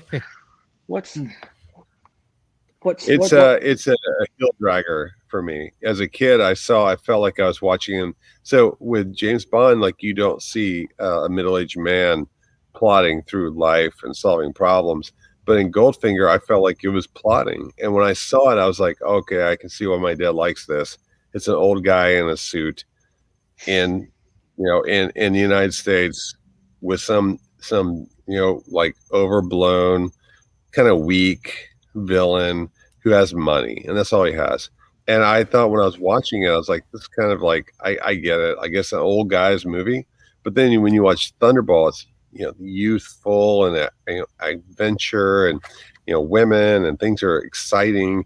For me, Goldfinger is Bond with his hands in his pockets, walking around checking stuff out. But the book is much better than the movie. But that's how I always saw the movie. It's like just a middle-aged man walking around going, this is weird. You know what I mean? Not being insulting. I mean, I know a lot of people love it. I'll be honest with you. It's not that I dislike it, not by any stretch, but I've always sort of been in the camp that I can't get into Goldfinger the way a lot of people do. I mean, it's the kind of movie that I absolutely 100% respect, because I see the elements and I know I said, if I saw this for the first time, way back when, it would blow my mind. But it's not one of the ones today that I kind of go back to too often. Have you ever seen it on the big screen? I feel like I must have. I'm 99% sure I have. I hadn't until Connery passed, and then a lot of the AMC theaters were showing it like last November. Mm-hmm. And I caught it, and it was the most fun I've ever had with that movie, because just seeing it at that scale made it really, really special. Yeah. I get it. I know why people love it. Yeah, I never saw I'm it. pretty sure I've seen I'm pretty sure I've seen From Russia with Love. I'm 90% sure I've seen Goldfinger. I know I saw You Only Live Twice and On Her Majesty's all on the big screen. I'm jealous. You saw On Her Majesty's. I actually Wow. You Only Live Twice was the one that really kind of won me over. When I saw that the big ninja battle scene at the end on the big screen, I was like, all right, now I get it. That one really kind of beautiful movie. It's that one. It drags in the middle, but it's so nice to look at. I can like the big screen would make that better. I think for sure. Yeah. Like the What very about first time. if you struggled with Goldfinger, what about Thunderball? Oh, I love Thunderball. As a kid, I loved it. Me too. Like this, because so I grew up in the Middle East, no water. I grew up in the middle of central Georgia, no water. Every time I went to the ocean, I was blown away. Like it was amazing to see it. And so when I saw Thunderball, I was probably like, I think I was 10 the first time I saw it. And then when I watched it, I was like, they're on an island. There's water everywhere. They're in the water all the time. They're swimming on boats. They're underwater. I loved it. And that to me was like, it's kind of like when you, like, if you grow up reading like The Hobbit or Choose Your Own Adventure or all that stuff as a kid, and you dream of like stuff happening somewhere else. But for me, like seeing them underwater and living this life that I'd never really seen. Like I first saw it, I was like, "Oh, that's paradise! It's amazing. It's beautiful." And they can be talking about like stealing a car. I'm like, I'm in. You're underwater. Everything's beautiful. I loved it. The cinematography like won me over. I'm the same way with Thunderball. I think that could very well be a big part of it. Is that like Thunderball? I think the locations kind of get me. Like I'm just sort of a sucker for, just all this scuba and stuff, and they're by the water the whole time. Like I'm just a sucker for that. Whereas in Goldfinger, like it feels like the second half of the movie is them just chilling out in Kentucky, and it's like, okay, yeah. Well, that's what James Bond is supposed to be, an adventure away from your normal life, So if you can like see yourself somewhere else with him, like I think my most reread book by Fleming is Live and Let Die. Like I love Bow Desert, the whole story about Bow Desert when he meets, Quarrel. I love the whole prepping to go to the island, to see what's going on. Like that's why I love the book so much more than the movies, because it's like the way Fleming wrote about underwater like creatures that would make Bond's skin crawl in the dark as he scubas. It's like you're like freaking out when you're reading this as a kid. You're like, oh my gosh, like yeah, an octopus will grab you and pull you under the coral and you'll be dead. But like if you grow up nowhere near water, you're like, okay, I don't know what that is. But then you see the ocean, you're like, oh my gosh, this is so intimidating. Yeah, that's why all of everything he wrote about under the water is my favorite. I think this goes back to Joe's point, or I think it was Joe who talked about the new Bond films being very cinematic and have to show everything on the screen and it's beautiful to look at. In some ways, that goes back to Fleming. He was a brilliantly descriptive writer. He could make breakfast sound like the best breakfast or food, or make you feel that you were there. And I think maybe some of the films, or a lot of films, are trying to either directly or indirectly doing a little bit of that.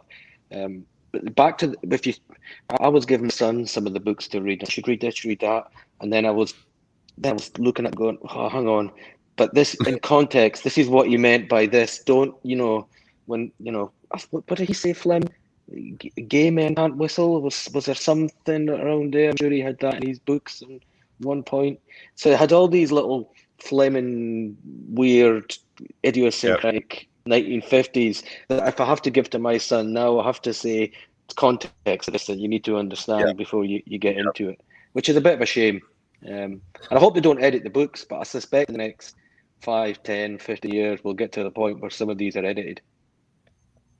I think they already have in Live and Let Die. They've changed one of the chapter titles. Really? Well, have they? I can understand why. You mean like so? Really, for new printings? Okay, I guess. I have 2 different editions, and there's a chapter of Live and Let Die that has 2 different titles. Oh, and I can understand why it was changed. Yeah, no, I know exactly what you're talking about. I have that vintage copy I bought like 10 years ago, and it's about Harlem. The way he describes it. Yeah, I know exactly what you're talking about.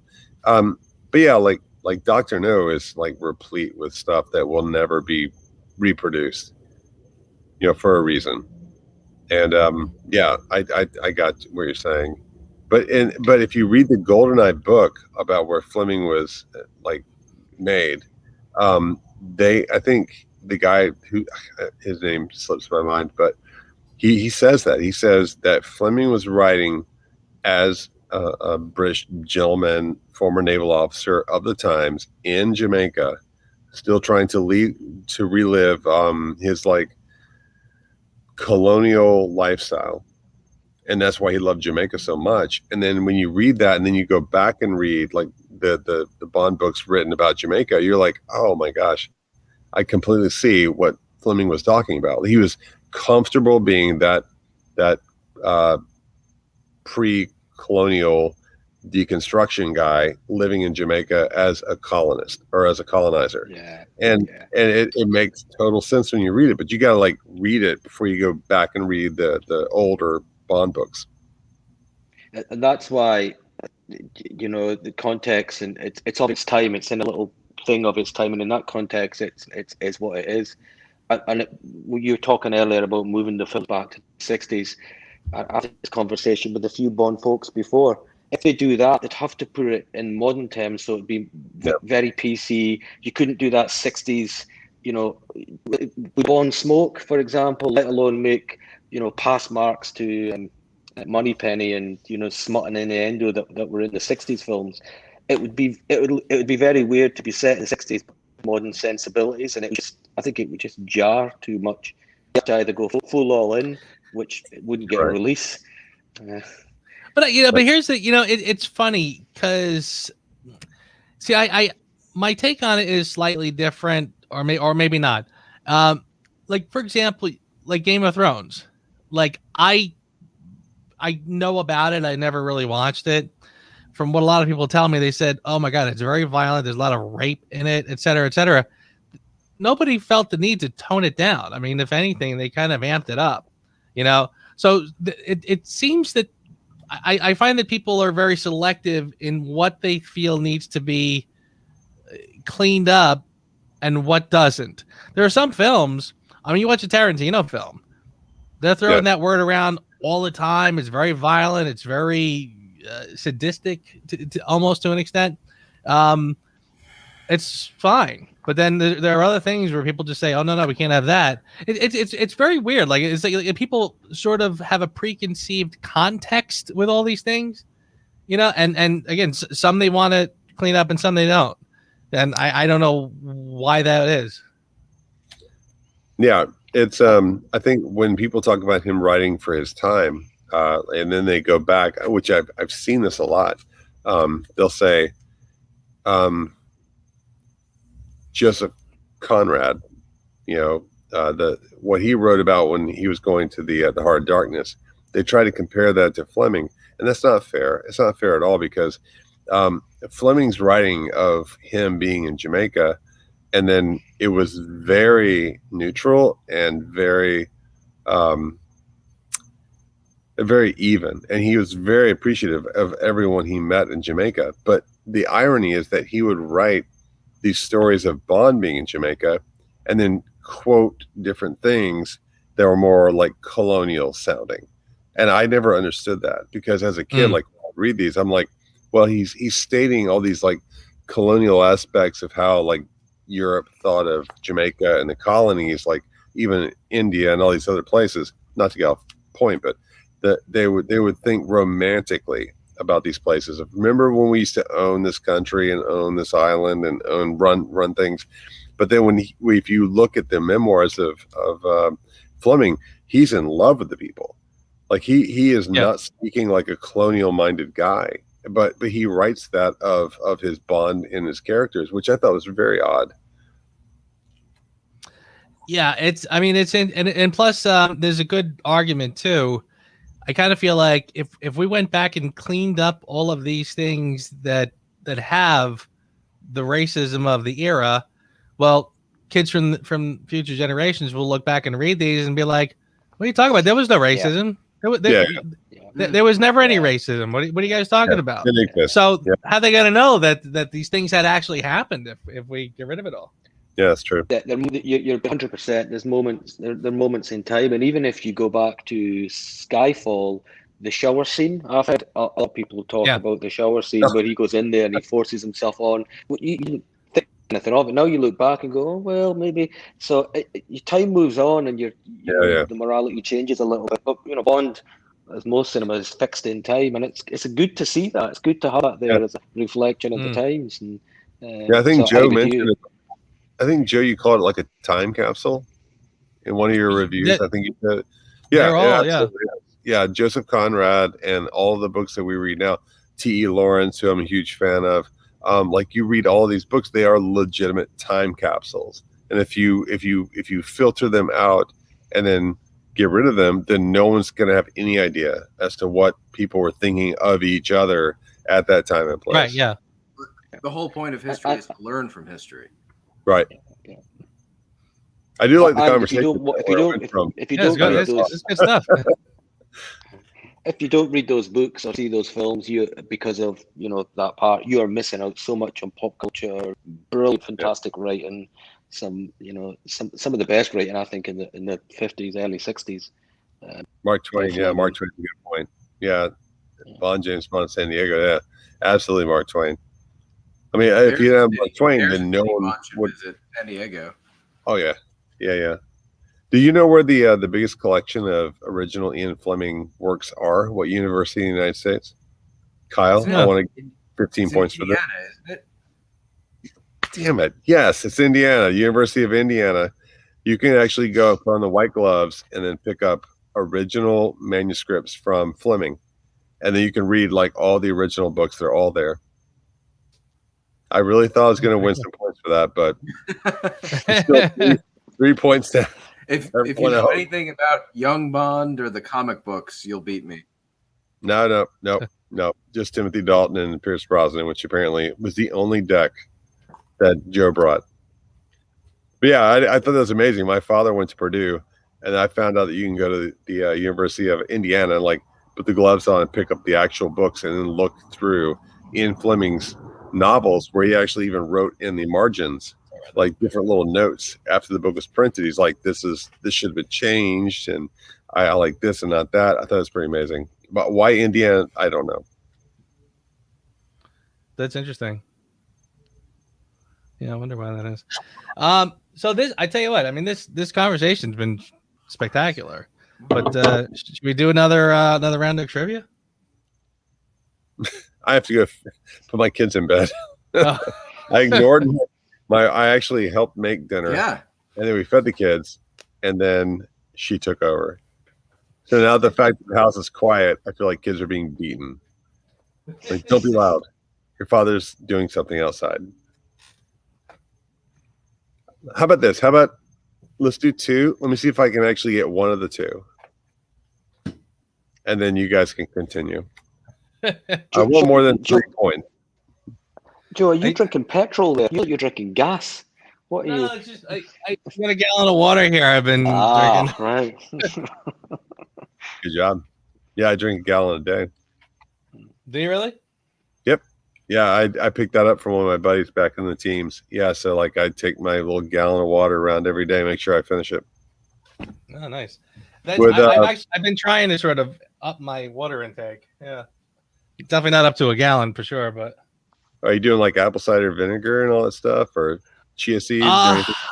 It's funny you say that. I haven't been doing that recently. I love it. It's good stuff. Yeah. I tell you, I probably should start again. Let's do at least two that I can hang for. All right, very good. I can, like, if you got a bell, that's fine. We can just. I just want to see if I can do more than nailing the very first one that you gave me about Christopher Walken. All right, Paul. Your arrangement is slightly different now. That's all right. I'll never get any drops from Kyle. You never know. Right. We're starting off with a purple one for Paul. Paul, are you ready? And by the way, Johan, he asked me earlier, or he asked earlier.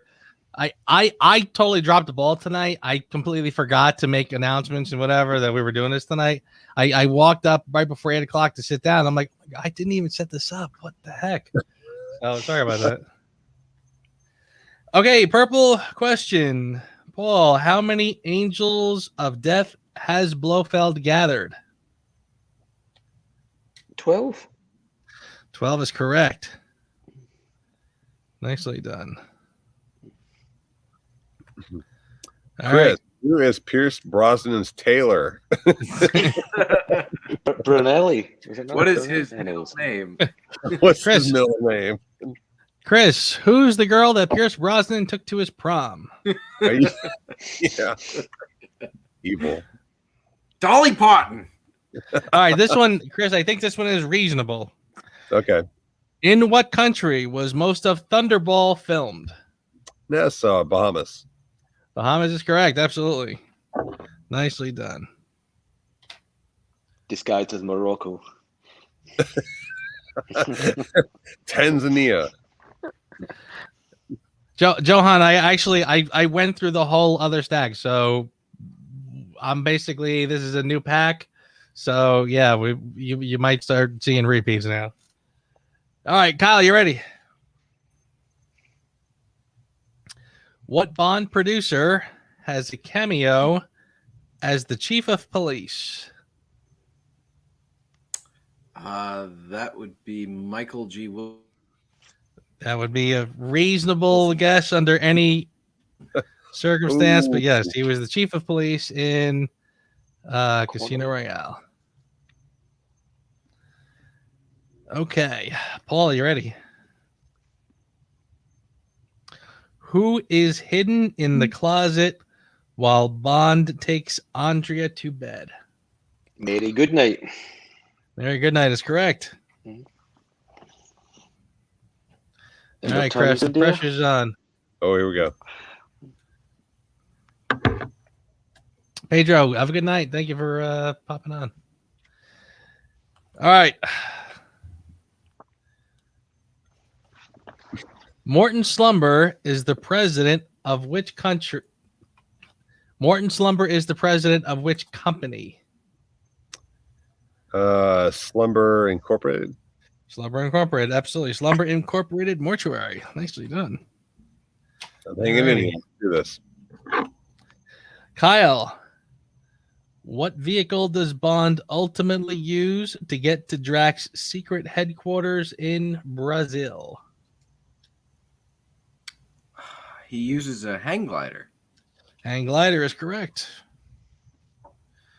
Wow, we're doing pretty good here. Need a new card already. The only way, I mean, my internet is going to be my biggest enemy. That's right. All right, pink question for Paul. You ready? Mm-hmm. Who is Craig Mitchell, M's bodyguard, really working for? Haynes. Guy Haynes. He was. He was.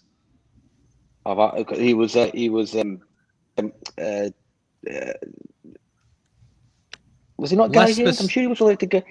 Am I going to Pacific in the cut version? You Guy Haynes' bodyguard. Little less specific. Yeah. You're there. Oh, You're already. Emma, he was bodyguard. MI6, not MI6. MI5. Am I close? Well, you were earlier. He was Guy Haynes' bodyguard, but you never saw that until the cut version of the film, I'm sure. What have you got? I'm so tempted to just give you this, frankly. Chris, do you want to steal this for a point? Okay, so repeat the exact line, the question. So Guy, who is Craig Mitchell, M's bodyguard, really working for? Quantum. Oh, Quantum is correct. You're right on it. I kind of felt like I knew you had it. Yeah. I thought that was too obvious. I was going for the specific. Yeah. I thought you were just like giving us everything. Like, so then he worked here and there. It's like brilliant. Yeah, that's why I said I feel like I knew you knew it. I just Yeah. Sure. I feel like you should get extra points for Guy Haynes, not get the. You threw Guy Haynes out. It threw me off. I thought it was wrong. All right, Chris. Yes, nice pull, by the way. Here's your question. Yep. What camouflaged vehicle does Bond use to access Octopuses' floating palace? Camouflage vehicle. Dear Lord. And I feel like it's worded a little strangely, but that's I'm missing it for that. What camouflage vehicle does Bond use to access Octopuses' floating palace? Dear Lord. Quite a snappy dresser. Can I get a hint? Is there a hint possibly? Or wait, what do we have? Like lifelines or hints or like losing a point? And well, the only thing I would offer you would be the film title, and frankly, I don't think you need that. No. Pass. I was thinking about the jet ski thing he did, the coffin jet ski, but that's a different part. That's another movie. Okay. Nope. Kyle, do you want to grab it? Is it the alligator submarine? It is the alligator submarine. Yes. Oh man, That's right. I kind of feel like it was. What's that? I feel stupid for that one. Yeah. No, honestly, I kind of felt like they shouldn't have used the word camouflage because that to me is something sort of specific. Yeah. Okay. Is it an alligator or a crocodile? Crocodile. Is Yeah, it a no. crocodile? Yep. Crocodile. Definitely seeing crocodile in the. Yeah, there now. It's crocodile. That's old Albert. He's a croc. Croc sub. That's awesome. All right. All right. So, Kyle, this is for you. What does Bond have on his parachute in the opening sequence? The Union Jack. Union Jack is correct. Nicely done. And with the point you picked up before, that takes you to 10 points. Nicely done. Okay, Paul, are you ready? Yeah. In which city do we see Jeff Koons' sculpture? In which city do we see Jeff Koons' sculpture?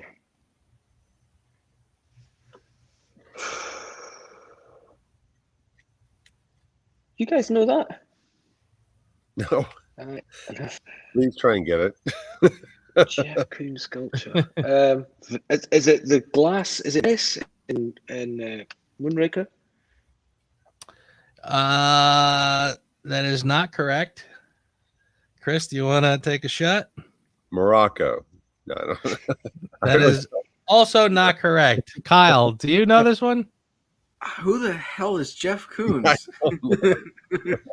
John Lennon knows it. Oh, Well, there's not enough. Oh boy. Okay. damn it. Yeah, it's the museum building, isn't it? All right. Okay. In the pre-titles, absolutely at the in front of the museum. Sure. Sure. That's awful. Can we just take a moment to recognize Kyle didn't get one right? Yeah. There you go. That's absolutely correct. Let's work from that deck. I think we would eventually get enough right that we don't know, and then Kyle will miss them. Then we'll two of us will win. All right. So Kyle, this question, no, Chris, this one is for you. Oh. Who sang the title song, You Know My Name? Oh, Chris Cornell. Chris Cornell is correct. One of my faves. Great song. Probably Kyle. could be my top two, to be honest. That's weird, but yeah. Alrighty. A lot of people. Oh boy. Ooh, Boomer's swinging there. Throwing some shade. Throwing a little shade there. Okay, Kyle. Who plays Blofeld? All right, give me the movie. The movie is You Only Live Twice. Donald Pleasance. Donald Pleasance is correct. What are we up to? All right. What's the scores? I mean, Kyle's winning, but what's the score? Chris, I think this is Chris's redemption. Paul's got 6, Chris has got 10, and Kyle's got 12. Oof. Look at this. Kyle's still kicking ass and taking names, but Chris, that's pretty impressive.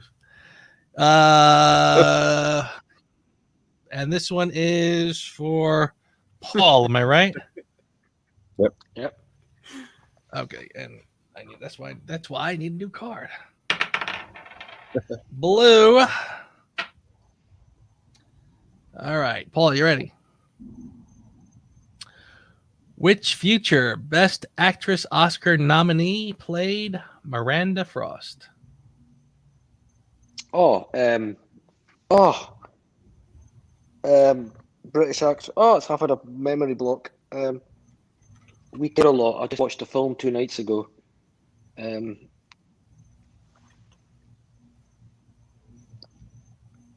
Oh my! I've had a memory block. Oh, I can see her face. What's the first letter? Oh, there you go. My ex. I gotta see if Chris can take it before I give any hints. No. Give him a letter. First initials are. Oh, I know it. Don't tell me.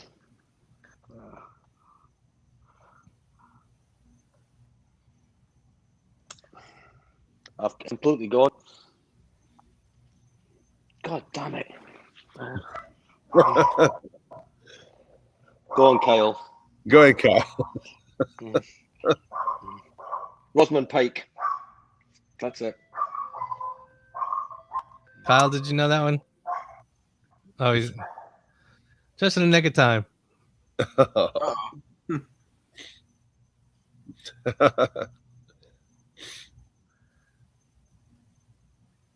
All right. Rosamund Pike. Yeah. Rosamund Pike. Chris, this is for you. Yep.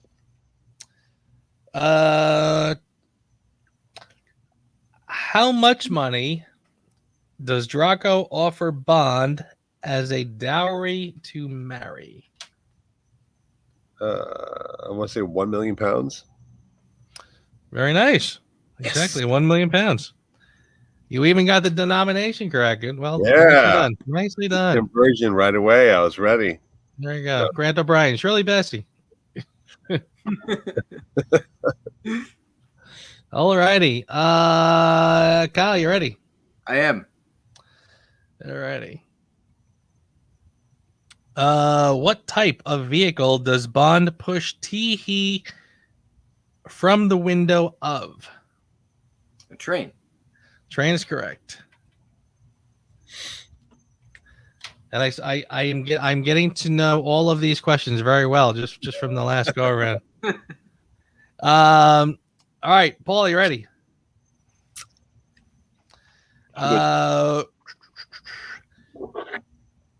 What does Bond kill using Dr. Goodhead's gold pen? Oh. What does Bond kill using Dr. Good's gold pen? Moonraker. Oh, I'm having a bad round here. He's in a room, he takes a pen.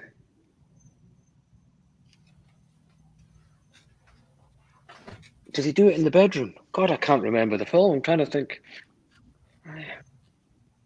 What does he kill? Chris, I'm going to pass to you, mate. What does he kill? No. Down to Kyle. I totally blanked on that too. I was like, I can see him holding it, but now I can't remember what he did with it. Yeah.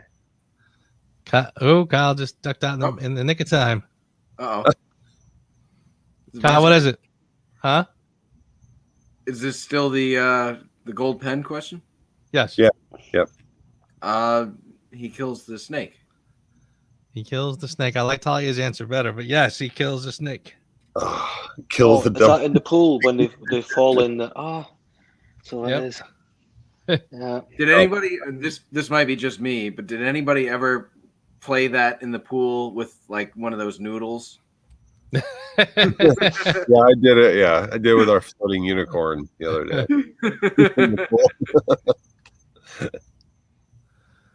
You know, I've only watched that film about 4 times. 4 or 5 I totally forgot. I can see him holding it like. Yeah. All right, Chris, are you ready? Yes, sir. At what club does Professor Dent and Plydell Smith play cards? They're playing it at the Governor's Club, I believe, is in the book, but it's the. This is where my book knowledge of Fleming and movies doesn't work. I'm sorry. I thought it was the Governor's Club.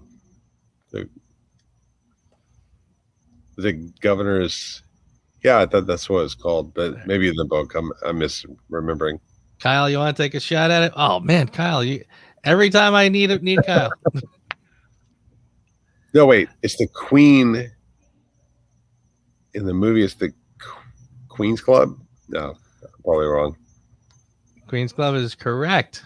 Is it? Oh, Yep. God. Did I get that one? And I'll tell you what, I'm going to give it to you since Kyle wasn't here in time to try to steal it. I think it's actually called the Governor's House, or something like that. Anyway, right. Government House kind of sounds to me like what you're thinking of. Yeah, I'll take it. All righty, Kyle, your quick absence just helped Chris a little bit. That's fine. That's fine. I was right as I was ready to let you steal it from him. You blinked out, and then while you were gone, Chris went, "Oh, wait a minute," and he said it.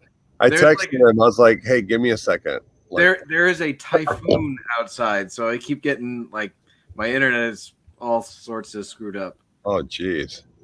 Wow. Be safe. All right, very good. So, Kyle, this one is for you. Are you ready? Yes, sir. License to Kill was the last Bond film for titles director Morris Binder. Which previous 2 Bond films did Binder not work on? Goldfinger and From Russia with Love. Boom. Well done. Wow. I knew Goldfinger. The other one was a guess. Very good. I did not know he did From Russia with Love. I thought he did From Russia with Love. Didn't know that. Yeah. Yeah, those two. Somebody else. A couple people knew it. All right, so Paul, we are back to you.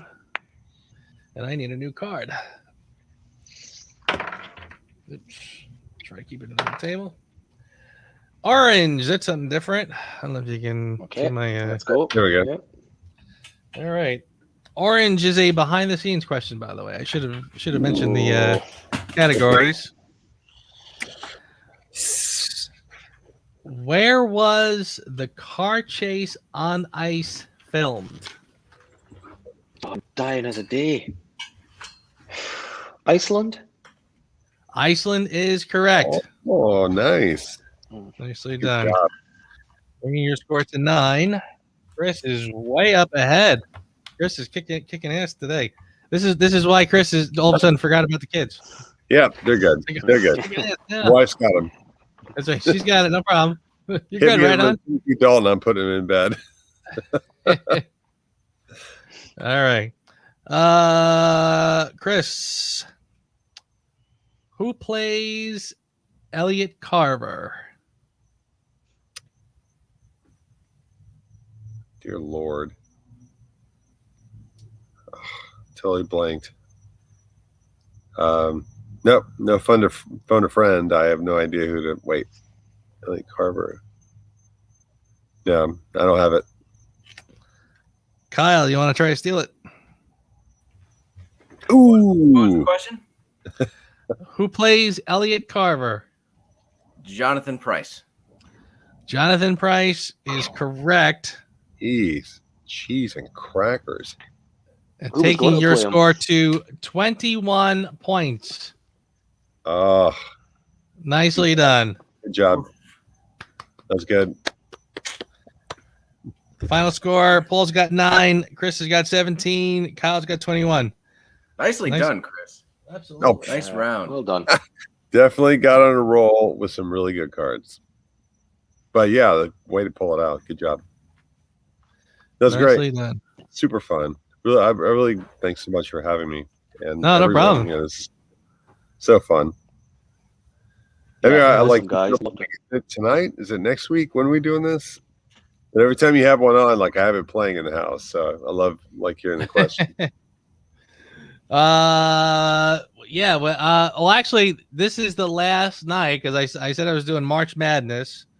So Yeah. I probably won't do it next week, even though it's funny. I started out with Paul Lally and Tom Ryan and Calvin, and they were like, "Let's do it again ASAP." And I was gonna try to do it like next week, but I kind of depends on how my work schedule is gonna go. I might be looking at kind of you had, like all the people winning in your brackets, and it comes down to like the Redskis and then all those folks. That'd be super cool. And you see like they battle it out at the very end. That'd be cool. I've people have asked me about that. I love the idea. The problem is the time zones. Yeah. Because I've got people all over. Paul's late for work, and we're all about to go to bed. Yeah. It's been great. What a cool idea, though. I mean, like leading up, like you guys have been phenomenal at filling our time and getting us like stuff to do before the No Time to Die comes out. Because I remember you had the I think you guys kicked off like the big little quorums back last summer when Zaritsky, or no, you came up with the Quarantini. I think you guys had all the groups showing up. That was super fun. So this has been a lot of fun. I really love it. Thanks, brother.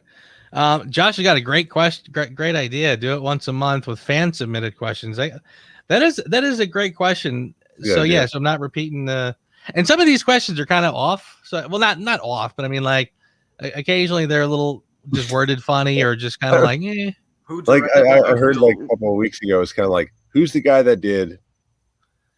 I'm like, what the hell kind of question is that? Yeah, like a movie or sound score or like camera grip? Like who are you talking about? The questions are a little strange because they go from how tall was Jaws, which was specific to, and I was overthinking the Guy Haynes one. I'm thinking so you have to be really specific and then general on others. Yeah. It either goes from like weird, I feel like the questions either go from anybody would know these to really weird and specific that nobody would know. It's like Kyle and everyone else. Exactly. Yeah. I don't know the type of tires that were on the Lotus, but I remember looking at it as a kid. But Kyle, what kind of tires were on the Lotus? The Lotus, I don't know. I can tell you what kind of tires are on the Rolls Royce, though, because see, made my point.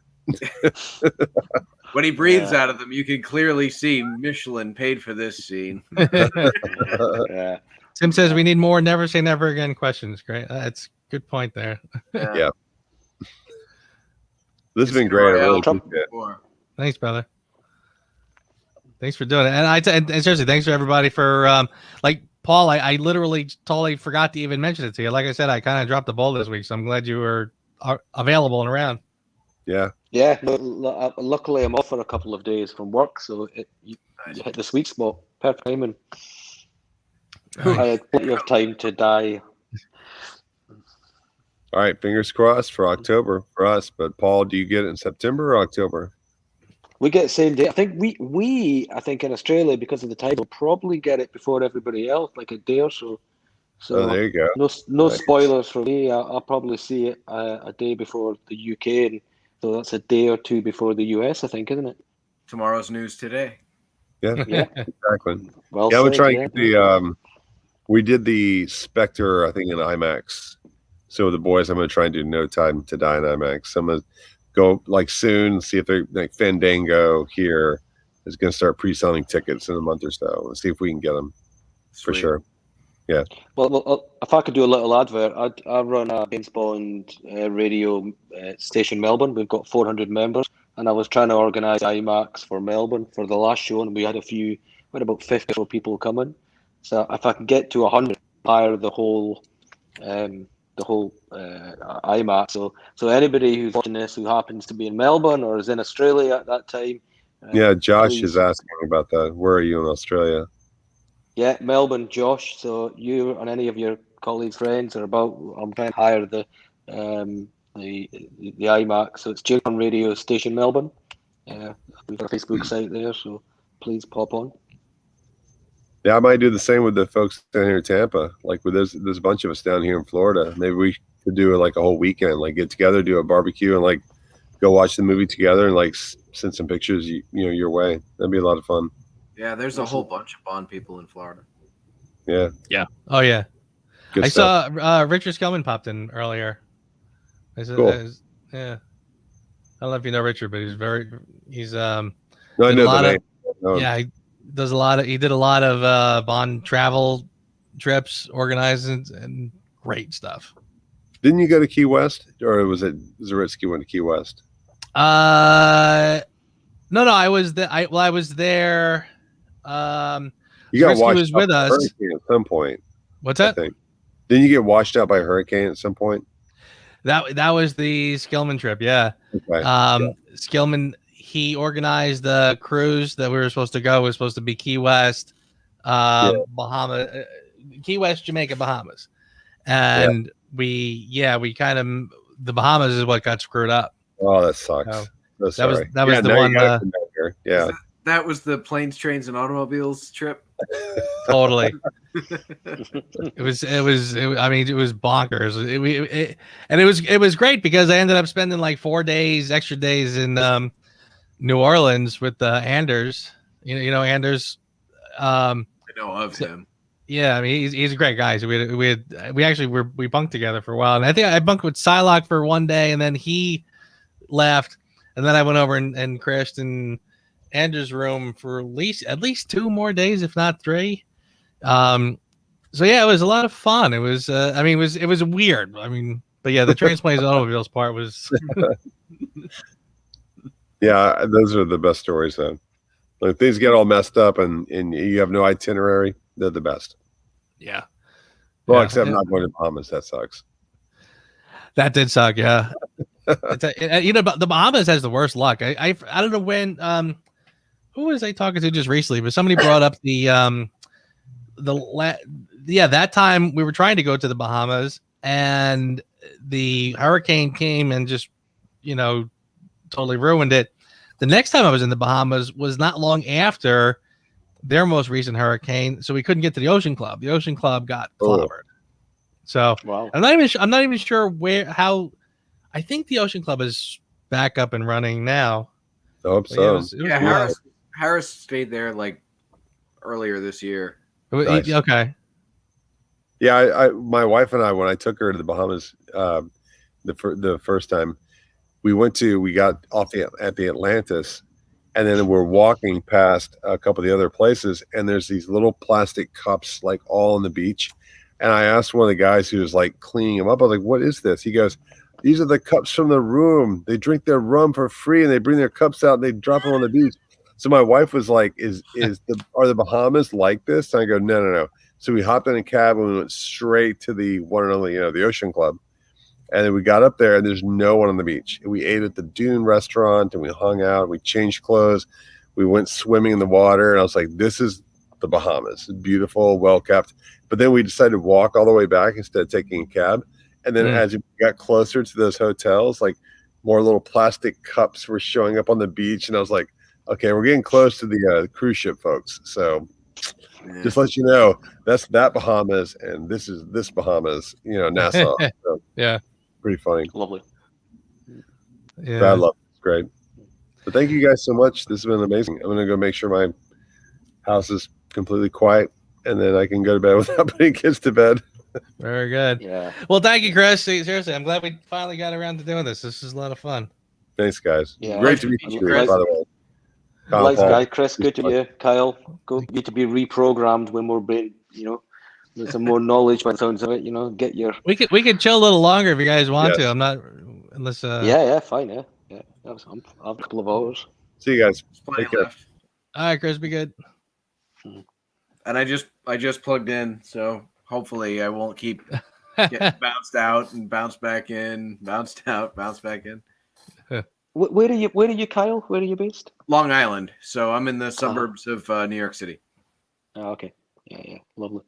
Yep. Yeah, Grant. I'm telling you, I think I'm gonna try to do it at least once a month. I mean, it's fun. Like I said, I would kind of keep on doing it if my like I said, my work schedule might start getting funny. So, but one way or another, we'll definitely make it happen. Chuck, are you in Manhattan? Where are you again, Boomer? He's in Queens. Astoria. Thank you, Edie. Is that the Edie Sedgwick? As opposed to You know the one from Desperate Housewives? Oh, is that where that comes from? I have no idea. I think so. Kyle, your knowledge on Desperate Housewives, does it rival your No. Jaws height knowledge? No, I know who the actresses are, and that's where my knowledge of Desperate Housewives ends. Yeah. Bond Connection, though. Very There you handsome. go. That's Yeah. I was just gonna say that. So there's your excuse. Speaking of, somebody threw in the chat earlier acknowledging your editing skills, Joe. I can personally vouch for that. Oh yeah. Holy cow, Darlington Studios. I think that was Connor, and thank you. And I don't know if that was in reference to anything specific. I mean, this I'm doing here is not really editing, but thank you. Yeah. But yeah, no, Kyle, I had fun doing yours. That was fun. Yeah, twice now you've hooked me up. So Was it twice? What was the other one? you got me with the Terry Hatcher video, and the other one was how I would dress James Bond in Bond 26. Oh, right. Yeah. Yep. When are we doing the GoldenEye remaster playthrough? I don't have it, honestly. I would love to get my hands on it, frankly, and try playing it out. Yeah, I've seen it. I saw it getting thrown around. But once it was funny. Somebody sent me a link to where I could get it. And by the time I got around to getting it, it was already like long gone. So I was like, yeah, no, you missed it. So, Grant, hook a buddy up. Hey, what do you guys think of go back to Justice League, Henry Cavill? I'm seeing that name doing the rounds again for Bond 26. Where are you with him? I would take him. I think he's kind of like the Pierce Brosnan of our day. Like, everybody knows that he was born for this role, but I think that's the reason why he won't get cast, is because everybody expects it to go to Henry Cavill. Yeah, I would probably agree with that. I kind of feel like, what's up, Lloyd? Welcome, brother. Hey, Lloyd. Hey, Lloyd. Yeah, I tell you, I feel like every time I see Cavill being interviewed and he's speaking with his authentic British accent, I go, man, I can totally see him playing Bond. But I'm seeing very different opinions on the I'm not on the matter. I'm with Josh. I'm not a fan. I like the guy. I think he's a nice fella. It's good Superman, really good Superman. But I'm gonna say it. Do you think he comes across a little bit thick sometimes? Sometimes he says stuff and you go, oh, yeah, he looks dead behind the eyes when he acts. Sometimes for me. Yeah, I mean, yeah, I well, that is true, but that's why I say whenever I see his original accent, I think he's fine. But when he's doing American accents, he is kind of stiff. So he is very wooden sometimes. But then, like I said, when I see him just sort of being himself, I'm like, but yeah, that could be a completely not fair thing to say, because like here I am saying, well, when he's speaking in his British accent in interviews, he seems very natural. Well, yeah, because he's not acting. Maybe when he's acting using his authentic accent, maybe he is a little wooden. I mean, he's great in Superman. He's a good Superman actor. He's really good. He's my Superman. But beyond those other, The Witcher, and even in his Mission Impossible, was it 6? That role 6, I thought was a little. Yes, he was good in it, but he's a little wooden. Yeah, he's very wooden when he plays an American. Yeah, by the way, Lloyd, thank you, brother. Thank you for the super chat. I always forget that that's the thing. When he was in Mission Impossible 6, honestly, the part where it got me was when the fight, right before the fight's about starting, he just like cocked his both guns. Was anybody surprised? Spoiler alert for those of you who haven't seen it, but was anybody surprised that he turned out to be the bad guy?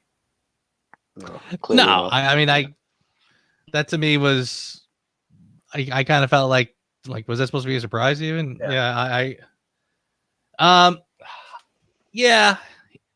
I don't see it also depends on the tone of the films going forward. Like if they like if they try to keep the films serious, if they try to keep them suspenseful, real serious, like again, kind of going more Bourne-ish than the other way, then I don't really see him. But if they just kind of go light, like I don't want to see them ever go as far as like the Uncle movie or what am I thinking of? The what's the Kingsman? Mhm. Like Mhm.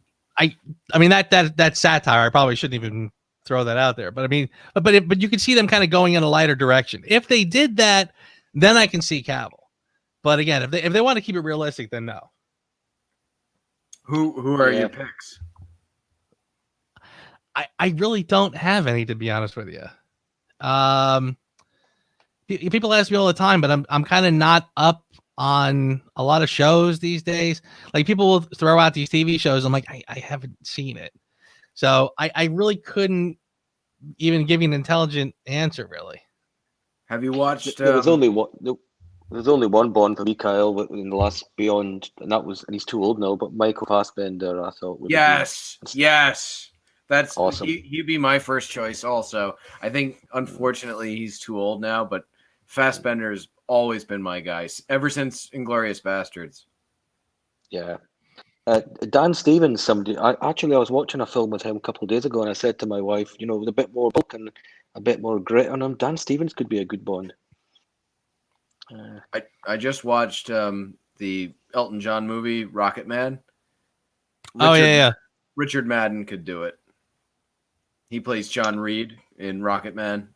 I think he's got the right look. Yeah. Okay. Was he in The Hobbit? Was he one of the Hobbits? Maybe, I don't know. I haven't seen him. I think He was on the BBC show Bodyguard. Got you. Oh yes. He's quite small. Scottish guy. Yeah, he's like Scottish. He's a shorter guy. Scottish guy. Yeah. I don't know if But yeah, Fassbender. Like, see, this is. We should be waiting for like the third Fassbender movie at this point, because Daniel Craig should have had his fifth movie done like 5 years ago, and then wrap up the Fassbender trilogy now. Right. We should be talking about our eighth or ninth Bond by now. Right. There's a scene in, I think it was the first X-Men film with Fassbender. I think he was in the jet, and was he playing chess or something? I can't remember. And he had the polling neck on, and he just oozed Bond. He oozed Fleming, actually, and he just blew me away in that scene. I love that movie, mostly because it's such like a wink, wink, nod, nod to the '60s Bond films. But yeah, it would have been good. Yeah, totally.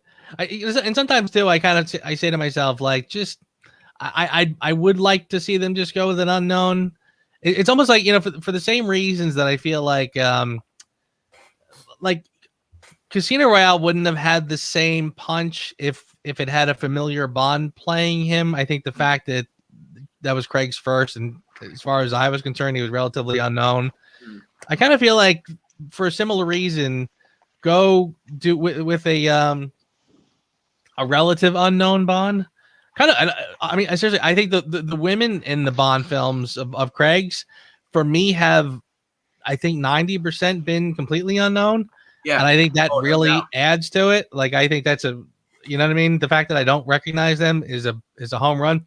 Like, all of Brosnan's were actresses that I was very familiar with. They were very, recognizable. So I think that kind of kills it. So yeah, I'm kind of leaning towards getting an unknown Bond, really. Yeah, and I'm not. Like Brosnan was. Well, yeah, not so much Brosnan. People knew who he was, but like Craig was. He was known. He was semi-known. This maybe through Layer Cake back when he came through, but in the UK, maybe less so in the US. Had a little bit of visibility, not a lot. But I'm definitely not for a Tom Hardy type. I'm miles away from that. Tom Hardy, I think he's too well known, and I think he's too much of a bruiser. Yeah, they would double down in that kind of rugby bruiser Yeah. boy look that they've kind of gone a little way with Craig, but he's still got a little panache and a little bit of style to him. But they would go Right. too far for me the other way. Street brawler.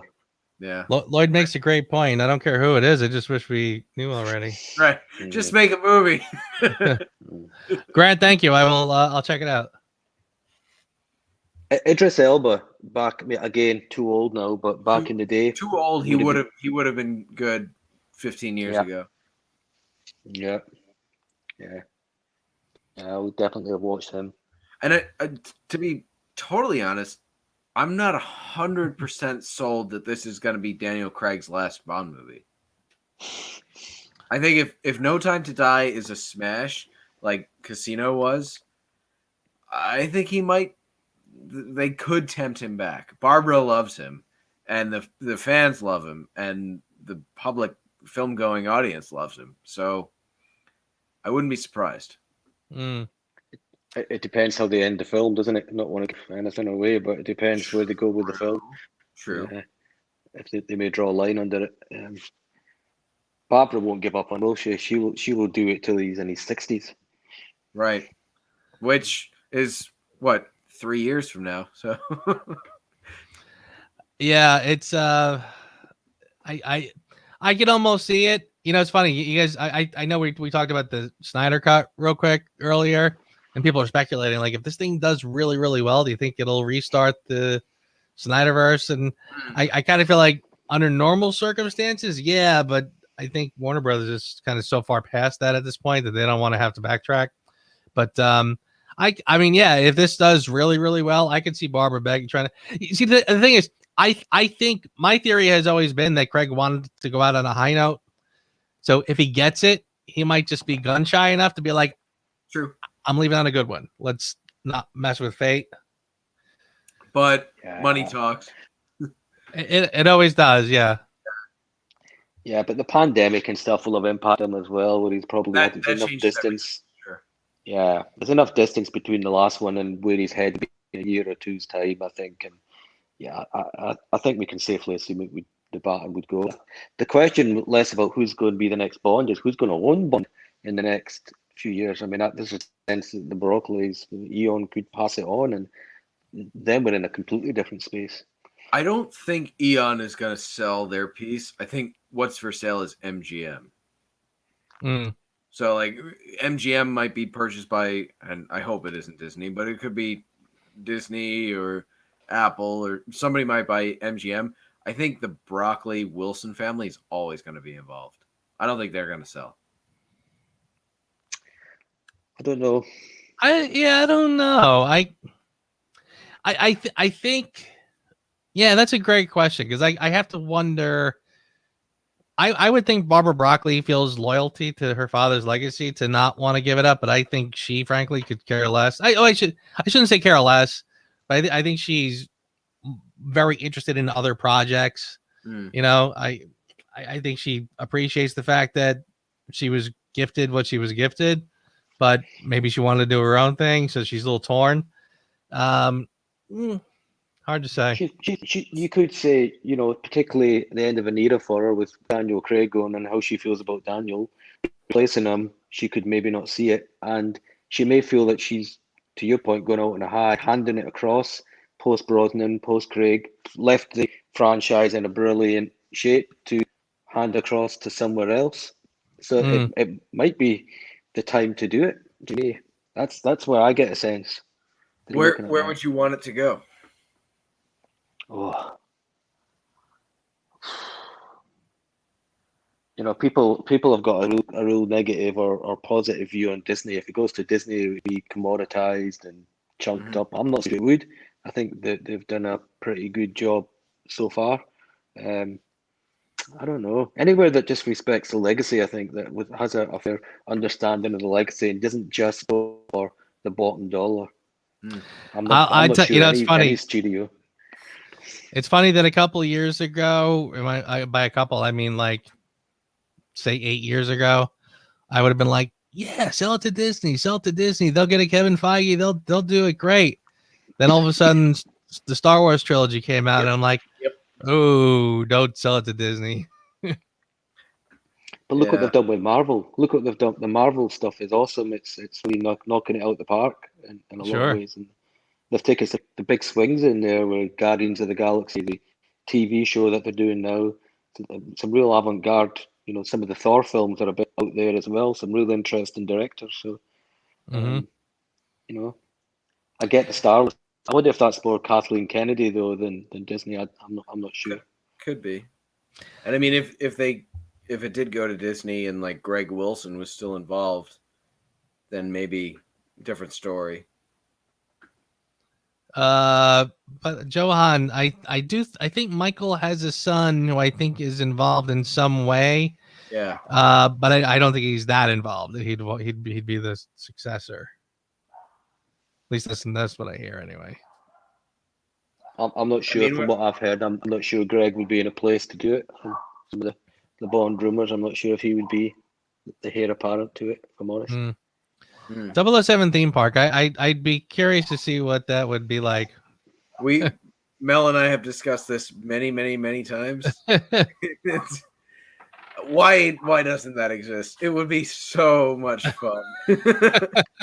You know what? You could take it would kind of be like what Secret Cinema was, only bigger and more than just one movie. You know what? That's an interesting take on it. Yeah. Now that you say that, that's probably the closest thing I could think of as to being a theme park. But again, I don't know if it would appeal to. I mean, I think theme park. I think kids and rides and stuff. Right. But so I don't know if it would be like accessible for everyone. But the Secret Cinema was spectacular. I mean, that was really good. That was easily one of the best weekends of my life. Yeah. That was just. Did you go when I went? No, I went towards the tail end of the run, and I went by myself, and I had an absolute ball. Yeah. Yeah. Dream 007 bar used to be one here. Need to in Manhattan, you mean? There was a James Bond kind of bar? There's a cool one in Milwaukee, or at least there was, where you had to have like the speakeasy. Yeah.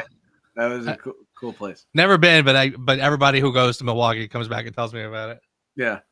There's not a whole lot to see in Milwaukee, but that's one of the things. Yeah. What would be I'm trying to think the rides you would have. The Venice boat ride, the self-romance Venice boat ride. You could have that. You could have a Moonraker rocket ship ride instead of the teacups. You could have martini glasses. There's a million things. You know what would be great is like I could see if they did you know how like in Epcot, and I think probably most of the rides are like this now, where you sit in the thing and it's basically the movie playing. Yeah. But like the wind and everything blows past you. They could do like a pretty awesome, just call it a car chase. Then you're in a boat, and they splash water on you for a second, and then you're something else. Right. I mean, they probably could do something pretty cool like that. Or like you could do like hang gliding, like in Live and Let Die. Or right. Yeah. Starts in a car, goes in a boat, then you're in a like soaring through California. I'm sure if you've ever been on that ride in Epcot, it's kind of totally. Like yeah, they could do that. Yeah, I think James Bond car dodging.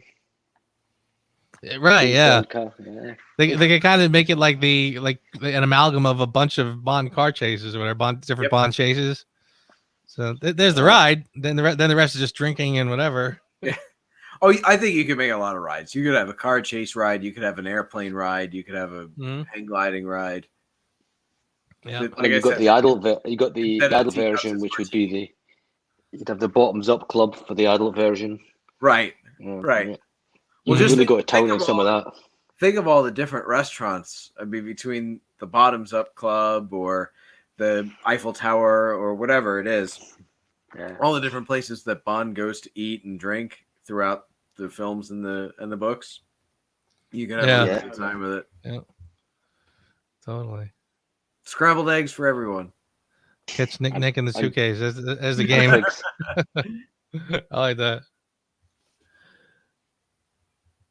Ski chase. There you go. Yeah. That'd be a good idea. There's a bar named Skyfall in Las Vegas. I think I've been there.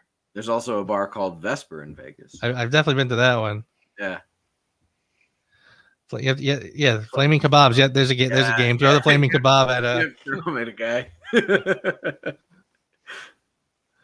There you go. With real alligators.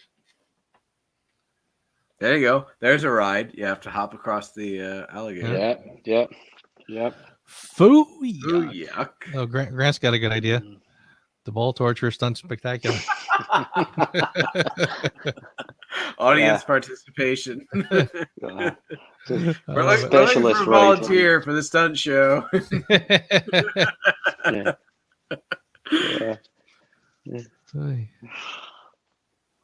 Hey, so Paul, what is on your agenda today?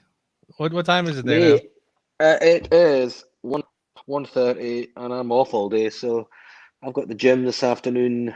I'm pretty lucky. You got me in a good day, Joe. Perfect. Got to take the dog out this afternoon. I may put a Bond on. I've not watched a Bond for a few weeks. I might put a Bond on tonight. Nice. I'm trying to go easy. I don't want to overdo it before. I don't know how. Are you guys watching a lot of Bond, or are you ease back a bit? I probably watched the whole series. I used to watch the whole series once a year from Casino Royale 54 all the way up to Spectre. But now I've been watching them with so many watch-alongs that I like bounce around. So whenever somebody's doing a watch-along, that's when I put it on. Yeah. I haven't, to be honest with you. I've sort of between all the moving and everything else, I haven't had much of a chance.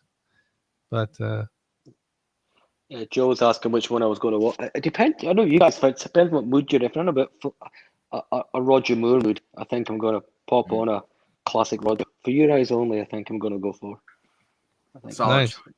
Yeah, absolutely. All right, gentlemen. I guess I'll wind it down. Thank you so much for doing this. It was a lot of fun as always. Yes, it was. Lots of fun. Yeah.